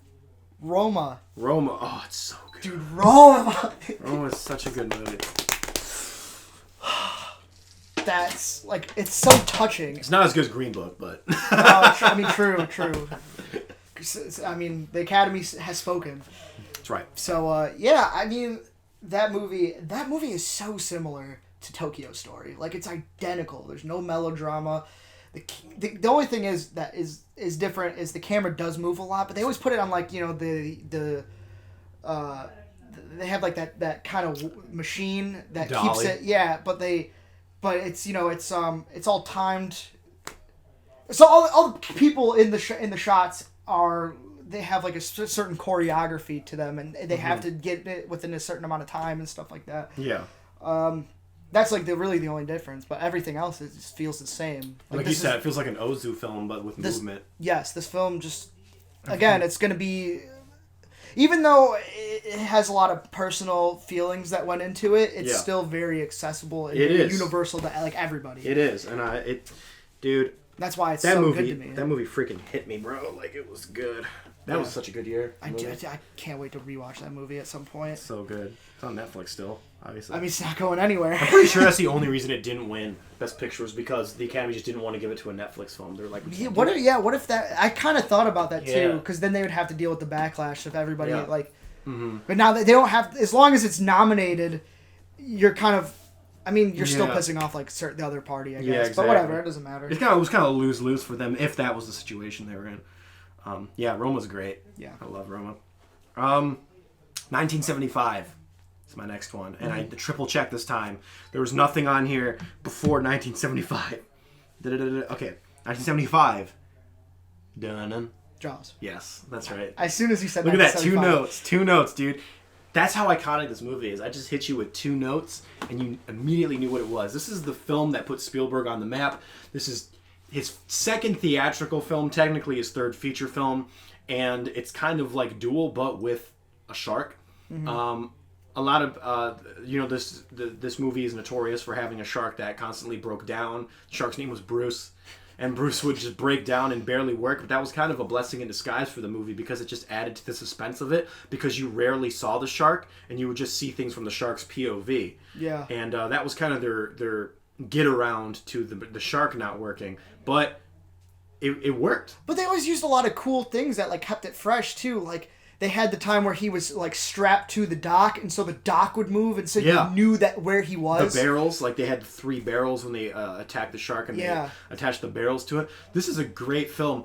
A lot of people consider it like a horror film. I remember I was watching the top 100 best horror films on TV once for like this Halloween special. It's probably like VH1 or some stupid thing like that, and they put Jaws as their number 1, and I was like, I get it, but I consider it more like whimsical horror, if that makes sense. Almost like later on in the movie, I can see that because it's kind of like an adventure. Yeah, it's like adventure horror. It's interesting, but it's cool though. And Jaws is timeless. And when you think Spielberg, this is one of the first movies that comes up because it shows his style kind of just out the gate, like with the Spielberg oneers that he does with the camera, where he kind of has multiple staging and multiple blocking kind of set pieces just within one shot, where it's like it keeps the flow of the movie going, you know. And it's also more psychological, and it's about a father and his relationship with his family and his son, stuff like that. And it's great. Jaws. And it ruined me as a child. I could not go even in a lake. Yeah. I'm like, there's no shark in a lake, but I'm not going in there. You are not the only person. I don't know that. I can't see what's underneath. Yeah, my dad, for a while, wouldn't even go into a pool. He said he was so freaked out by that movie. Because my dad obviously was around when that movie came out. That movie came out, he said it was like a phenomenon. No one went to the ocean. No one went to the beach. No one even went to the pool. Like, people were freaked out. I guarantee there's so many news, like, casts of like that, like no one's on the beach. No one came here for summer vacation. It's like I guarantee you that movie like put beach tourism just like complete to the shitter like at that year at least. Oh yeah. People were probably pissed. Yeah. A lot of people get pissed at Jaws too, especially like shark lovers and stuff like that, because they think it's the catalyst for people who are afraid of sharks and stuff like that. Which I get it, but I mean, I can separate a movie from real life, and that movie is great. And even without that movie, I still wouldn't swim in shark-infested waters without a cage. You know what I mean? Yeah, no, true. So. Totally. My number 35 is The Bicycle Thieves. Oh, The Bicycle Thief. I'm sorry. Bicycle Thief. Thieves. I had to check. But it's funny because there's only really one. I've never seen Bicycle Thieves. Maybe there's only one. Yeah. Question mark. I I watched this movie again pretty recently. The first time I saw it was only a couple years ago on the glorious thing called Filmstruck. Rest in peace. Rip. And I got to watch it again for college, and it's just as good. Like, that movie, I wasn't prepared for it, because you know that, like, during that time, I guess you expect a certain ending from, like, American films, and then when you go to an Italian realism film, like, it doesn't abide by the same rules. It could do whatever the fuck it wants. It's jarring. And I guess I just didn't expect it to be so fucked up.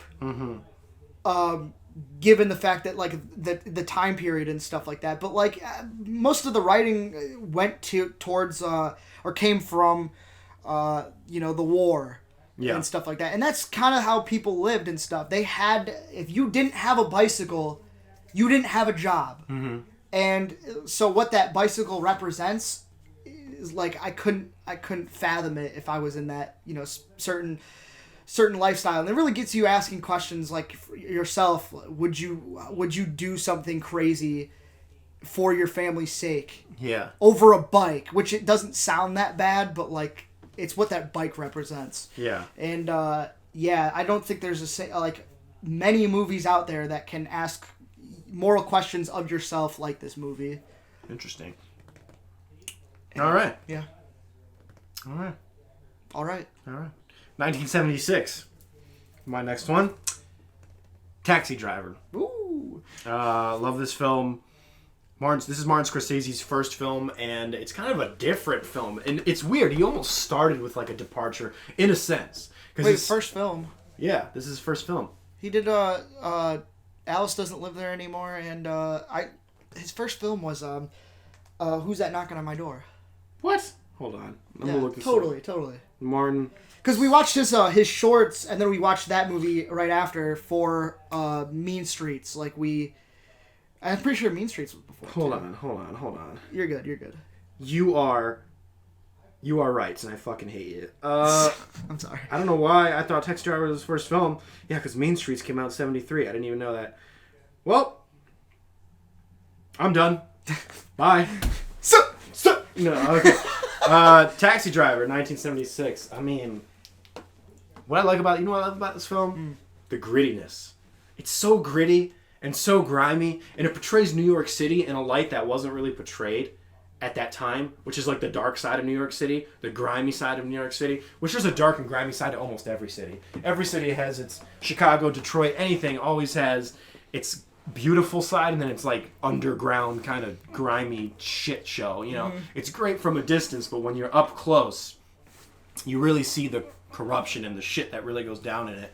And that's why I like Taxi Driver. It kind of puts a magnifying glass up to that side of New York we haven't seen before. And New York really is like its own character in that film. And Travis Bickle, freaking, he goes through a lot with that character, quote unquote, of New York.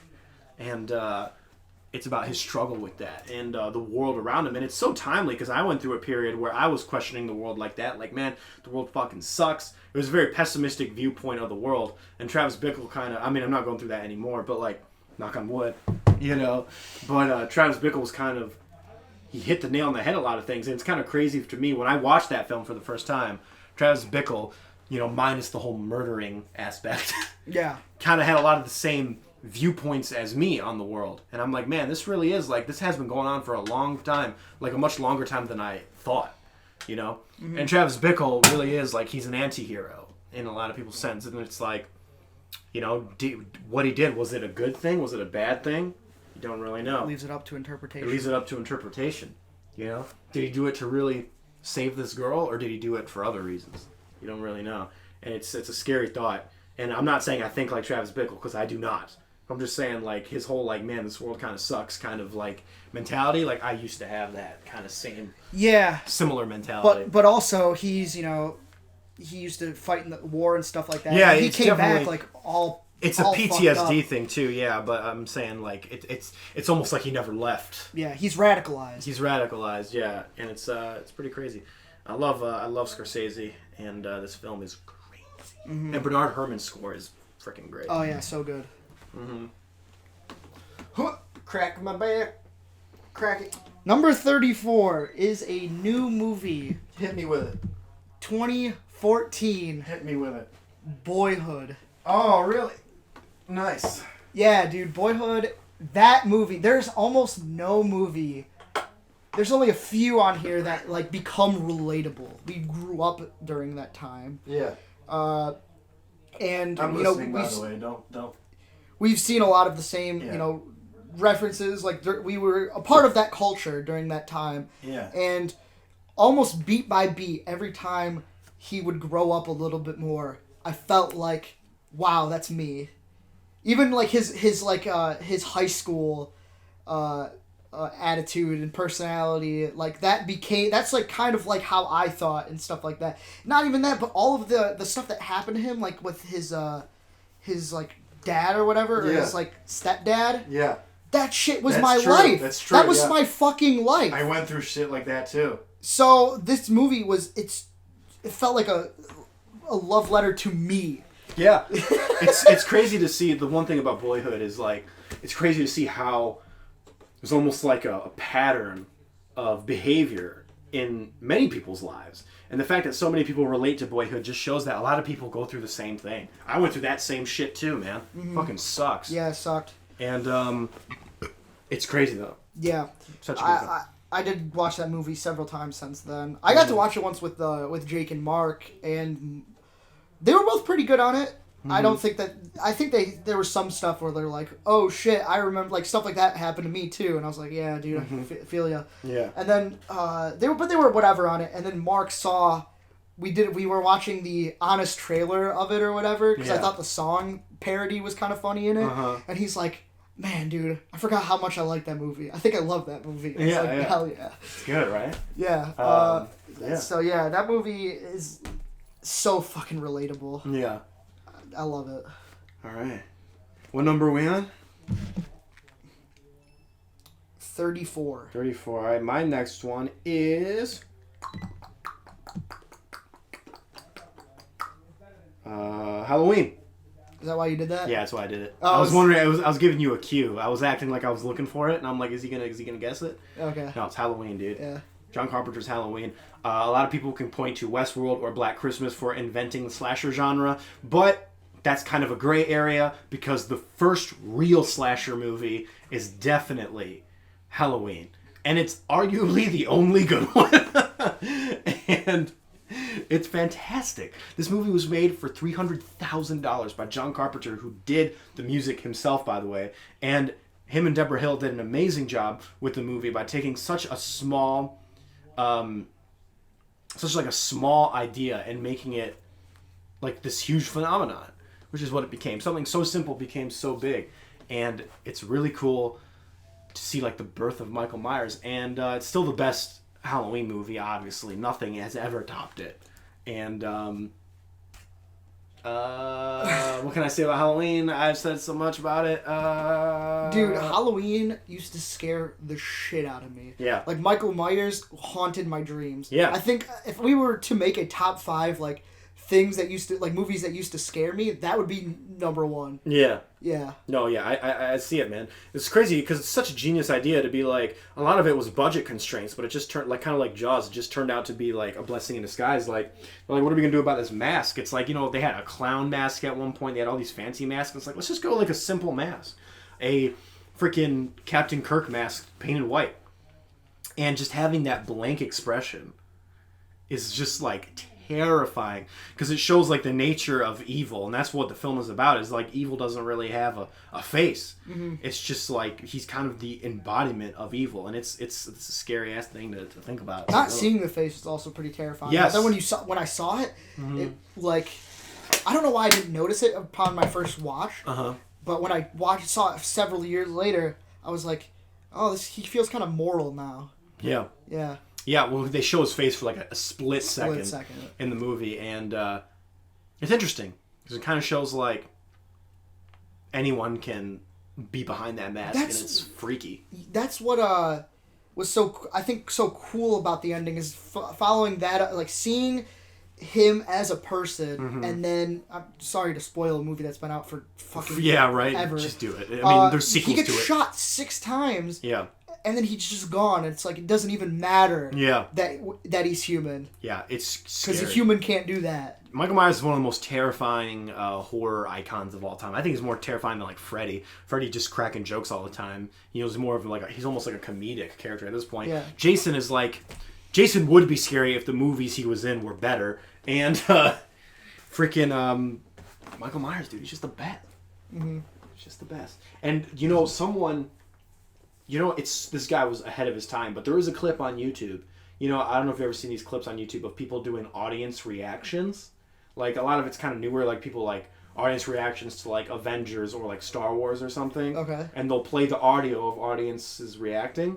Someone did that in 1979 or 1978 with freaking Halloween. That's impressive. Yeah, someone brought a tape recorder and recorded it, and they put it on YouTube, so you can see genuine reactions in 1978 over people reacting to Halloween, and it's quite amazing. It's quite like fascinating to see these people. Like, people were screaming in terror. Yeah. Like, you do not see that in theaters. Like, we saw it. Like, no one really like screams like at the top of their lungs. You know, like these people were screaming. Yeah, I think that's actually the reason why my mom does not like horror movies is because of that movie. She watched it as a kid, and we have to force her to watch some of these movies. One time, I felt terrible. I'll be honest, I felt terrible. Yeah. But I'm like, Mom, you gotta face these fears. It's fictional. Like, it's fine. Yeah. We watched Sinister. Oh, man, that's a tough one. That was rough, dude. That's rough. Yeah, damn. She couldn't sleep. Way to put, like, you're supposed to ease into that. You're supposed to ease Okay, into I eased in a little bit. Like, we watched It Follows. Okay. Which actually, I think we watched It Follows after. My bad. I'm so sorry, Mom. Oh, my God. Great movie, though. Great movie. Oh, my gosh. Back at it again. We're at number 33. 33. Eraserhead. Okay. Because, I think I've said this before, but the first time that I watched this movie, I was in high school, and I was looking for, like, a movie that was disturbing or whatever. Like, I was looking through those lists, and I watched some dog shit because of those lists. Yeah. Like, real bad movies. Movies I'm kind of ashamed that I've seen. I saw a Serbian film. Oh, God. Yeah. Yeah. I regret that. Yeah. So... I did come across Eraserhead, and I watched it with some friends in high school, and I'm pretty sure fell asleep. Mm-hmm. It's a really slow movie, and it's definitely not what I expected. I was bored too, I'll admit it. Mm-hmm. But, you know, I ended up buying the Criterion a few years ago. Yeah. And I fucking love that movie. All right. I'm so glad that I rewatched it. Like, I would have never been able to, like, comprehend what the movie was going for back then. I was always like, oh, this movie where a guy's head gets chopped off by a portal or some shit, and somebody carves erasers out of his head. Like, that sounds pretty fucked up when you hear that, but like, when you actually see it, it's like, it's not really that serious. Right. David Lynch. Yeah, there's almost nothing that I've seen that like compares in atmosphere for me. And I love that movie. Even Stanley Kubrick loved that movie. Yes, he does. Yeah, because he was like, "Come on, guys, come on over. Let's watch my favorite movie, Eraserhead." Yeah, that's true. Mm-hmm. Oh, that must have been the highest compliment he ever could of David Lynch. Yeah. Oh yeah. Totally. So you done with that? Or? Yeah. Okay, so mine's a complete 180 from that film. Totally. 1978, another one. Superman the movie. Oh, yeah, totally 180. Yeah, totally 180. Christopher Reeve, Richard Donner directed Superman film. Superman 2 is also pretty good, but Superman 1, you can't beat it, dude. Gene Hackman is the freaking Lex Luthor is so good. This movie really is like, A lot of people sleep on this film almost in a sense because, yeah, I mean, I would say it's overrated and underrated at the same time almost for people. I don't think it's overrated at all. But it's like, a lot of people forget that this is like one of the most quintessential superhero movies. And it showed, the tagline of this movie was, "You will believe a man can fly." And you did. For the time, yeah, sure, the effects might seem dated, but I think this film, more than any other, not just Superman film, but a lot of superhero movies, it captured the spirit of what it means to be a superhero, and especially what it means to be Superman. Mm-hmm. They've never gotten Superman right after this movie. They just haven't. I mean, maybe, like, I haven't seen, like, Supergirl and their depiction of him, but, like, at least in movie form, no one has ever came close to this. It shows the optimism, it shows the lighthearted nature of Superman, but it also shows like some serious sides to him as well. And I just love it, dude. This movie is so charming. The score, when we did our top 5 favorite scores, it's my favorite score of all time. John Williams has an amazing music to this film. Yeah, dude, Superman the movie. Yeah, it's so good. Mm-hmm. It's so good. I almost like tear up when I watch this film too. Oh yeah? Yeah, I don't even know. It's not because the film's emotional, just because like the power of the film is so good. Just like every moment of this film has weight to it. No, yeah, for sure. And like weight behind it. Even like the goofier parts, is like there's weight to it. And this is like the first superhero film to ever take itself seriously. Like, yeah, it's lighthearted, but it took itself seriously. I'm surprised that because of that movie that they didn't start making like big budget like superhero movies. Yeah, right. It took years. It took so long. I know, right? And that film was a huge hit. They made sequels to that film, but yeah, it's like they never accepted superhero films really until like 2008, if you want to get really technical with it. But there was like ups and downs with it. Like when 1980, when Tim Burton's Batman came out, they were like, oh, resurgence, but then it would dip down again, blah, blah, blah. Now we're in like a renaissance now. Yeah. But that was in 2008 when that started. So. And we'll get there. Yep. Yes, we will. Do you want to go 20 this week and 20 next week? Well, you mean 25? Yes. That's what I meant. Yeah. We can do that. Totally. Okay.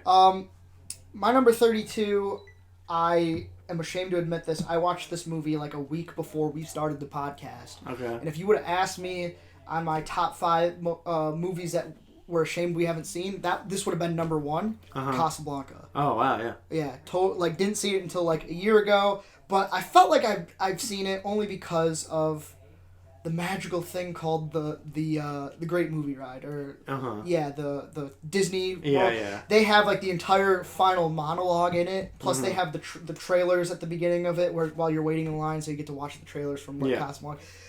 Best ride at Disney. I'm so upset that they got rid of it. What did they replace it with? Bullshit. I don't care what it is. Okay, it's bullshit. Yeah.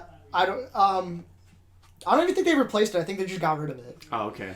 Because I know they replaced something with like Frozen, like a Frozen ride, and people were really upset. And I remember even I was like, "Are you fucking kidding me?"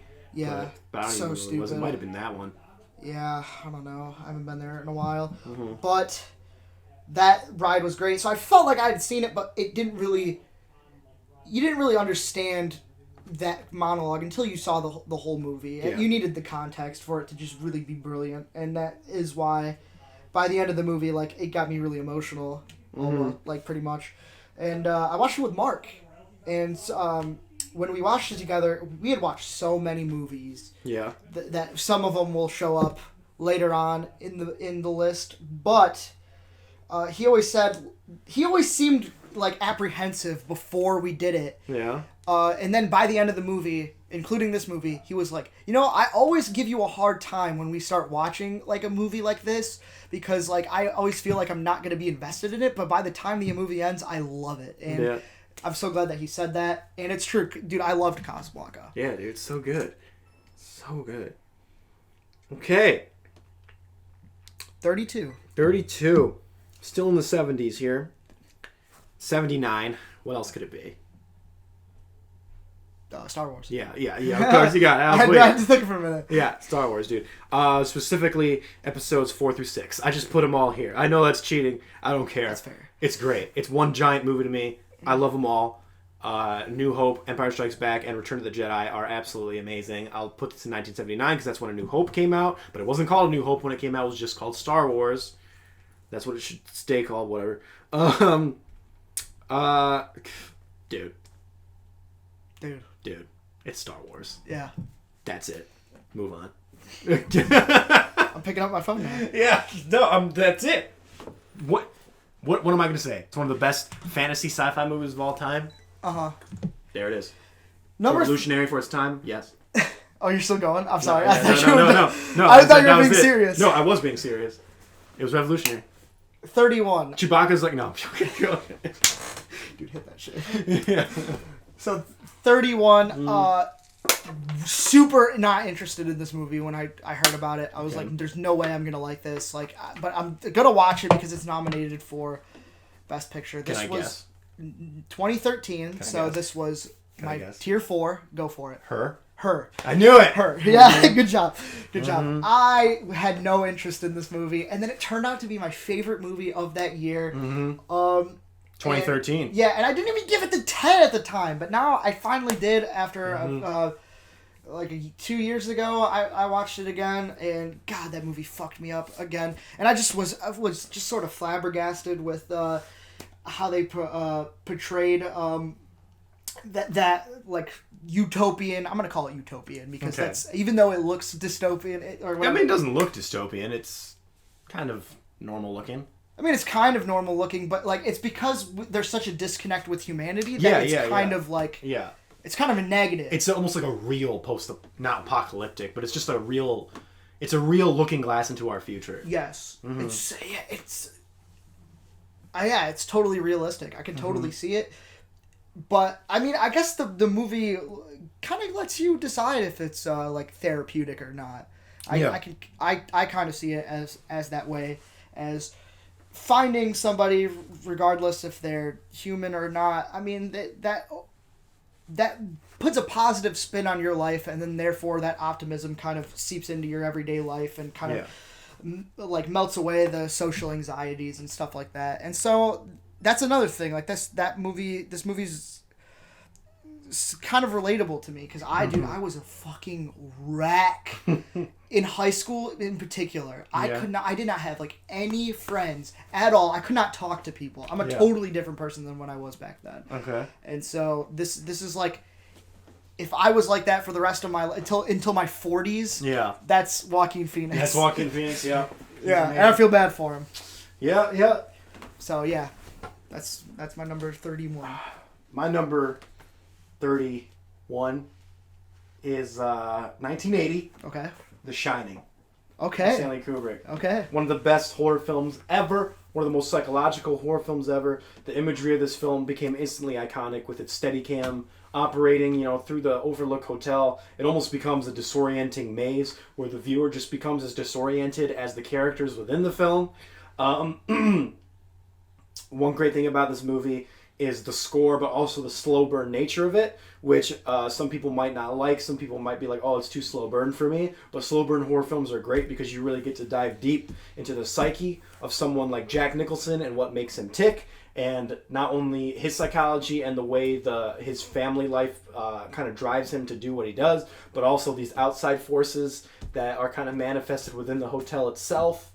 It's great. It's really cool. Also, deciphering this film. However, some people take it a little too far, like in Room 237, which that documentary is almost, it becomes a cartoon at points where I'm like, okay, you guys are stretching a little bit. But there was definitely very meticulous thought put into this film, and it wasn't just put together willy-nilly. Kubrick did, like, beat by beat, hammer and nail, like, methodically plan out literally everything. I think this broke the record for the most takes for one shot because Kubrick just wanted it to be perfect, and it shows. Everything about this movie, from the shot composition to the dialogue to the acting, is pretty perfect. Yeah, totally. Perfect horror film. There you go. That was a pretty good, I'm gonna toast myself on that one. Nice. Yeah, he's not reading anything, by the way. He's just coming up with his mind's eye. I rarely read anything. The only time I ever read something was that whole novel about why I hated The Invitation. Oh yeah. That's the only time I ever read something. Yeah. Good rant. Yes, it was. I'm gonna make that its own video soon. Mm-hmm. Just because I want to. Totally. Mm-hmm. This next one I need to rewatch real soon. I fucking loved it. I watched it like a year ago. Shot Corridor. Oh yeah, you movie told that me I about talked this. about. Yeah. I can't even remember what the list was, but it was so amazing. It like predated One Flew Over the Cuckoo's Nest with the very like natural acting. Like I couldn't believe it because, I mean, even though it's not necessarily like there was color films in 1963 for sure, but this movie was in black and white, and that almost made it feel weird as like this person, the main character. He just feels out of place because there's like a certain way that acting was when it was black and white. Yeah. It was very stiff. They were still coming off of like plays and stuff like that, so that's what they thought acting should look like, and not just like a realistic portrayal of like how people actually act and stuff like that. And so this guy had a walk that was just so like awesome to me. I don't know what, like the way he like moved his arms and stuff like that. It was just like Ace carefree. Ventura. Like Ace Ventura. Kind of, yeah. That's why, like, I think it was. I had to imagine that Jack Nicholson took influence for that role from this movie. I can't believe it any other way. But this movie. Did you mean Jim Carrey? You said Jack Nicholson. Well, Jack Nicholson for Shot One Flew Corridor. Over the Cuckoo's Or Nest. for One Flew Over the Cuckoo's Nest. But- Okay, because I mentioned Ace Ventura with his walk. And so, like, the timing of that comment made me think I'm like, I'm sorry. No, it's okay. No, but yeah, maybe. I don't know. I mean, you remember his walk, right? He was like, he would walk like crazy, like super weird. Yeah. Mm-hmm. But it's like little things like that. They're scattered throughout the movie, and I really like the storytelling in this movie as that like it kind of goes into like the different I want to call them inmates, but they're, because they're in like a ward, a psych ward. Yeah. They're pretty much inmates, and when they have like moments of clarity, like kind of goes into their backstory and stuff like that. They're real sad, and it's like I'm just amazed at what this film can accomplish. So I had to throw it on my. I need to check it out. I really like One Flew Over the Cuckoo's Nest. It's not on my list just because I've only seen it once. It's one of those movies where I need to rewatch it. Mm-hmm. But I remember really liking it. So if you say it's something like that, I need to check it out. Mm-hmm. All right, that's it for you? Okay. 1980 was The Shining, and then I go straight to 1981, baby. Mm-hmm. Raiders of the Lost Ark. Indiana Jones. But I put Indiana Jones because I'm putting all three of them. Yes! I said three. Because there's only three. There's only three. There's only three Indiana Jones movies. I don't know what you're talking about. Why are you giving me I'm not disputing. Yeah, exactly. So, Raiders of the Lost Ark, Temple of Doom, and Last Crusade are all great. I know Temple of Doom kind of gets some like flack because it's definitely a dip down from the other two, but it's still great. I love it. It's still charming. It's so funny that you say that because actually people like that more than Last Crusade usually. Oh, really? Yeah. I'd never hear that. I thought you were gonna say people like Crystal Skull more than Temple of Doom, and I was gonna be like, who? I'm like, who? No. This film has, like I said, this and Fistful of Dollars is one of the best opening sequences of all time, and one of the best character reveals of all time with Indiana Jones. It's a classic. I need to just go back to these films and rewatch them. I've watched Temple of Doom more than the other two. I've watched Raiders maybe once or twice. I watched Last Crusade all the way through, half of it. I still need to finish that other half. It's on Netflix, so I'm going to finish that soon. Mm. But Temple of Doom I think that was the first Indiana Jones film I actually watched, which actually makes sense because Temple of Doom is actually a prequel. Yeah. So I guess it doesn't really matter. So I really have a soft spot for that one, but I love the whole series, Indiana Jones. Yeah. The trilogy. For sure. I feel like we've been doing this for a long time. Yes, we have. But this is a while. Might speed through some of these next ones. Okay. 29, 2014, Interstellar. Yeah, it's a good movie. I know not everyone's crazy about that movie. It's a good movie. But I know that not everyone, not just you. It's a good movie. But for me, this movie is it's like a perfect piece of sci-fi. Like, it's emotional, very emotional for Yes. me specifically. Mm-hmm. And that's all that matters when it comes to me reviewing stuff. And it goes into real good detail with its, like, you know, the math and stuff like that, the technical attributes and the thought put into it. Mm-hmm. And yeah, I mean, it's also, I can see this being our future. Yep. It's kind of an interesting, it's kind of a different post-apocalyptic type thing. Like, we're gonna die from dust. Yeah. But I mean, it could totally happen. That movie is a trip. It is a That trip. movie is a trip. Makes you really want to, like, expand your horizons. You're like, whoa. I've seen it. Yeah, I've seen it a few times, and every person I watch it with, they pretty much like it. My brother said it was really good. He doesn't even really like movies, but he was like, I don't think I'd watch it again, but it was really good. It shows how small you are in the universe, and that freaks me out. But it's like, I like that though. I almost like that feeling. For sure. So same here. Like, not to jump ahead, but Will Eubank, in the behind the scenes of Love, he said he really wanted to explore. He said he feels really small in such a vast world, not just the world but the universe, and he really likes exploring those themes. Mm-hmm. He's like, how small you feel. He's like, I view that as like a positive thing, like almost like a very thoughtful and very good thing, almost. Yeah. Very thought provoking thing, and it's that's why in that film he has Lee, the main character. He's like really small, and they're in like these sweeping vista shots, is because he wanted to explore that. Oh yeah. Mm-hmm. Anyway. And then another recent time that I watched it with Mark, my friend Alyssa, and my friend Sydney, and I'm not going to tell you who wasn't crying, but there was 3 of us that were crying. Was Mark not crying? Mark was not crying. Okay, yeah. Didn't Dude, we got invested, man. It's a journey. I didn't cry when I watched it, but I liked the movie. It's a good movie. Okay, well, it's a good movie. Yeah, so that's a very unpopular opinion, but that's my 29. It's not very unpopular. It's pretty unpopular. No. My next one, 1982, is Blade Runner. One of the best neo-noir films ever made. Harrison Ford gives a great performance. One of the best monologues of all time, the Tears in Rain monologue. Dude, I listen to that just sometimes. I just go online sometimes, and I just listen to that soliloquy. Mm-hmm. It's absolutely amazing, by Roy Batty. And rest in peace to Rutger Hauer. Absolutely amazing. Ridley Scott did an amazing job with the film. Who did the cinematography? I'm looking this up right now because Jordan Cronenweth, he freaking invented the cyberpunk aesthetic. Let's give a shout out to Vangelis also to the soundtrack. Oh, dude, the soundtrack is so freaking good, and everything about this film is really good. I would recommend the director's cut, the one without the voiceover, because the voiceover, like, what? No, don't do that. I believe it's the final cut. The final cut? Okay, yeah, there's so many different cuts in this movie. I know. So you just kind of got to watch all of them.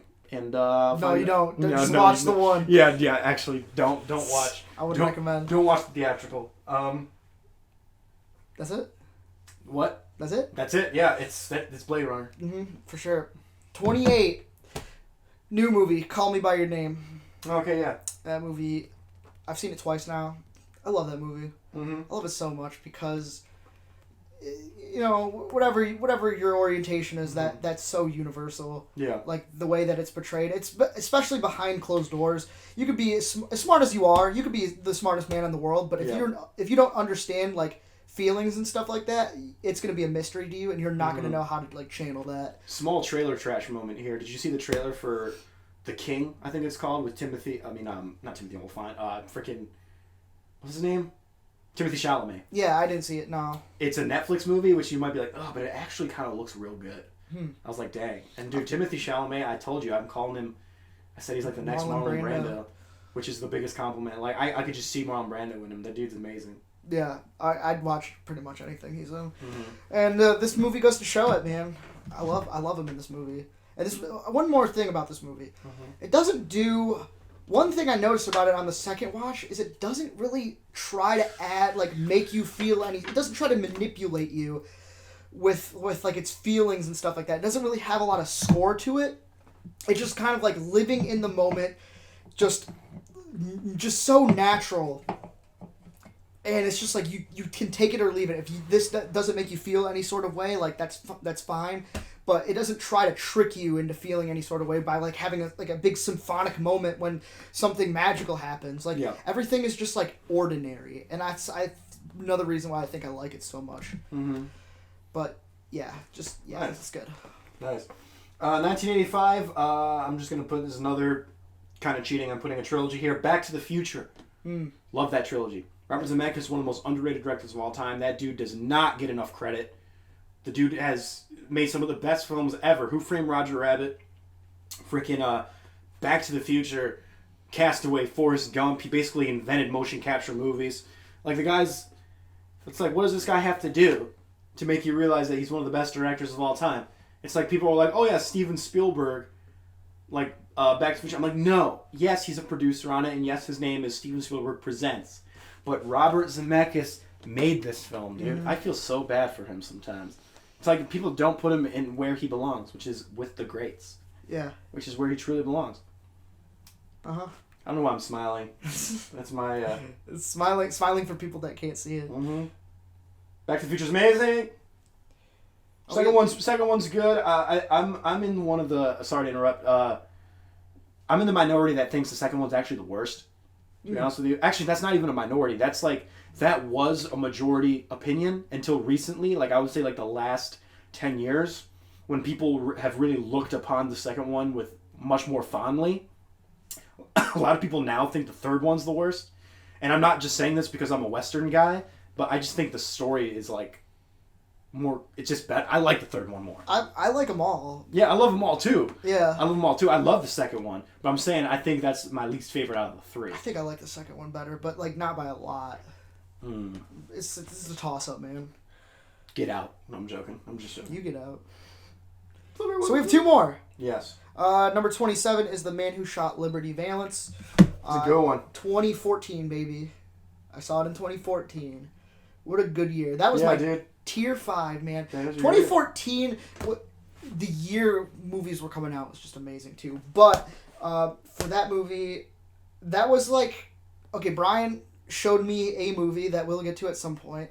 And then this was like the first movie that I took upon myself to like watch as a Western. Yeah. To like get myself into Westerns. And I fucking loved it. Like, the only reason that I really watched it, I'll be honest with you, is James Stewart. Yeah. But I also found John Wayne to be very charming as well. And of course, like, that's not, the way that they painted him was not that movie is a real deconstruction of the Western genre. Yeah. Mm-hmm. Yeah. I mean, yeah, because they kind of made him out to be, like, imperfect in that movie. Like, he was, like, an alcoholic and stuff like different. That. And that's one, to add on Vertigo, too, that was a very change of pace for Jimmy Stewart. Yeah. That character. And I think that's why we've talked about it before. He had, a slew of movies like that, because he had Anatomy of a Murder, which he was kind of... He was a good guy, but he was kind of... You know, he had some moments. Yeah. Some sketchy moments. Absolutely. When he was a little too close to that woman. Mm-hmm. And then, Rear Window, he's kind of a bit obsessive, but he's still a good guy. Yeah. Yeah. Yeah. But, this movie, I loved it. I've only seen it twice, but it had a really big impact on me in 2014. So, all right. That's pretty much it. 1990. I had to set up. Martin Scorsese. Arguably my favorite film from him. Goodfellas. Such a good movie, dude. Ray Liotta, Joe Pesci, Robert De Niro. Joe Pesci gives such a good performance as this, like, crazy psychopath, dude. Nicky, what the fuck his name was? Wait, Joe Pesci? He plays Tommy. Tommy, right. Freaking, Nicky is, Casino. Oh, I just spoiled it. That's okay. Goodfellas is absolutely amazing. It's one of the quintessential gangster movies. And if you ever need an in to gangster movies, I think this is the one that might get the mainstream guy in, because I don't want to throw you with a golden age gangster movie yet, but I think this is the one to really kind of ease you into those types of movies, because it really takes a lot of inspiration from those old style gangster movies, but it still adds that Martin Scorsese twist, his crazy in your face cinematography, and crazy just dialogue and plot. It's so good. Yeah, it's so good. You know how the characters are just one giant gray area. You don't know who to root for, but you're still enthralled by their charisma. Yeah. And what were you gonna say? Do you know how they came across the dialogue for that movie? A lot of it. How? He would spend nights at the bar with them, Mm-hmm. and they would like just be people. And then when he found something really good, he would like put that in the screenplay. Right. Yeah. Real good. Funny how? How How it doesn't really get. Well, like I'm much a better clown, than- like I amuse you. I love that part, dude. Yeah. So good. So good. It just really shows like, oh, that he's such a scary guy. Volatile. Yeah, he's so volatile. And in both films, really, this and Casino, he almost plays not the same guy, but somewhat similar. Yeah, actually. Mm-hmm. Number 20. My last one for this episode is The Seventh Seal. I don't even know if I've talked about this movie yet. Yeah, I think you have. Okay. Because I remember I brought up Bill and Ted's parody of it. Oh, that's right. Mm-hmm. Yeah. Dude, this movie's awesome. Yeah. I only watched it the one time, and it was a pretty recent watch. Mm-hmm. Again, watched it with Mark. I don't think he got it.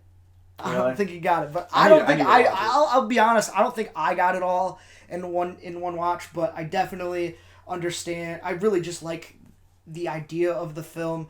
I don't know how you'd feel about. There's one big thing There's a lot going on in this movie. It's like kind of like a Canterbury Tale. It's like the way that they talk is very in your head, but they have like they express it through speech. But like you talk to people. The way that they talk to people is not how they talk to people in real life. It's how you think. And they just kind of speak what they think or whatever. And it kind of gets messy, but I like it that way in this specific film. Mm-hmm. And then another thing is like the Black Plague is going on. Yeah. And during that, this knight is... he's questioning like why God would want that, like would allow this to happen. And while that's going on, he's also playing a game of chess with death, trying to like save himself and the people that he loves by trying to beat him. Yeah. And while they're having this game, they have dialogue, and he's trying to gauge like answers to like the afterlife and stuff like that. And just like the way it plays out is just phenomenal. Right. Yeah, I love that movie. That's awesome. My last one, I have a couple 1995s on here. I have 3, and I don't know which one to talk about. It's your last one. Make it count.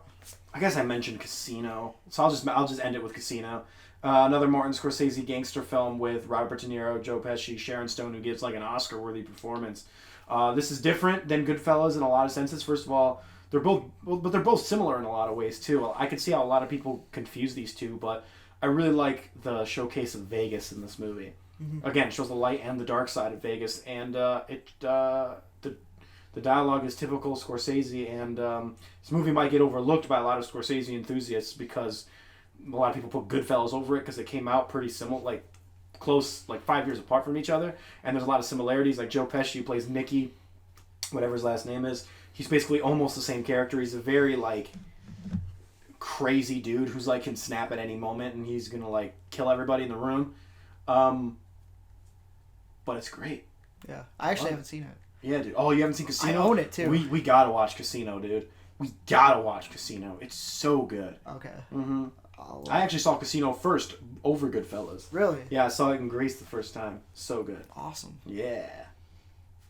So that's what we're gonna call it for right now. That's what we're gonna call it for right now. I Yeah. was gonna see if we could just truck through all of them, but I'm Hungarian Prince right now. I'm and sleepy. And I was, dude. Takes a lot out of you. Yeah, every day, dude. All day yesterday, I was editing like crazy, and then all this morning before I left, like I was editing. So I left this crazy, mentally exhausting editing process, came straight here to do this. It's pretty crazy, and your boy needs a vacation. You can get one soon. We'll get one soon. Yes, sir. Where's the freaking casino so I can delete it? Okay. So I don't know what to say. I don't know what to say for our thing. I'm looking through movies and I'm like, I don't know. I don't know, dude. How about this? So. Let's just leave it like that. Oh god.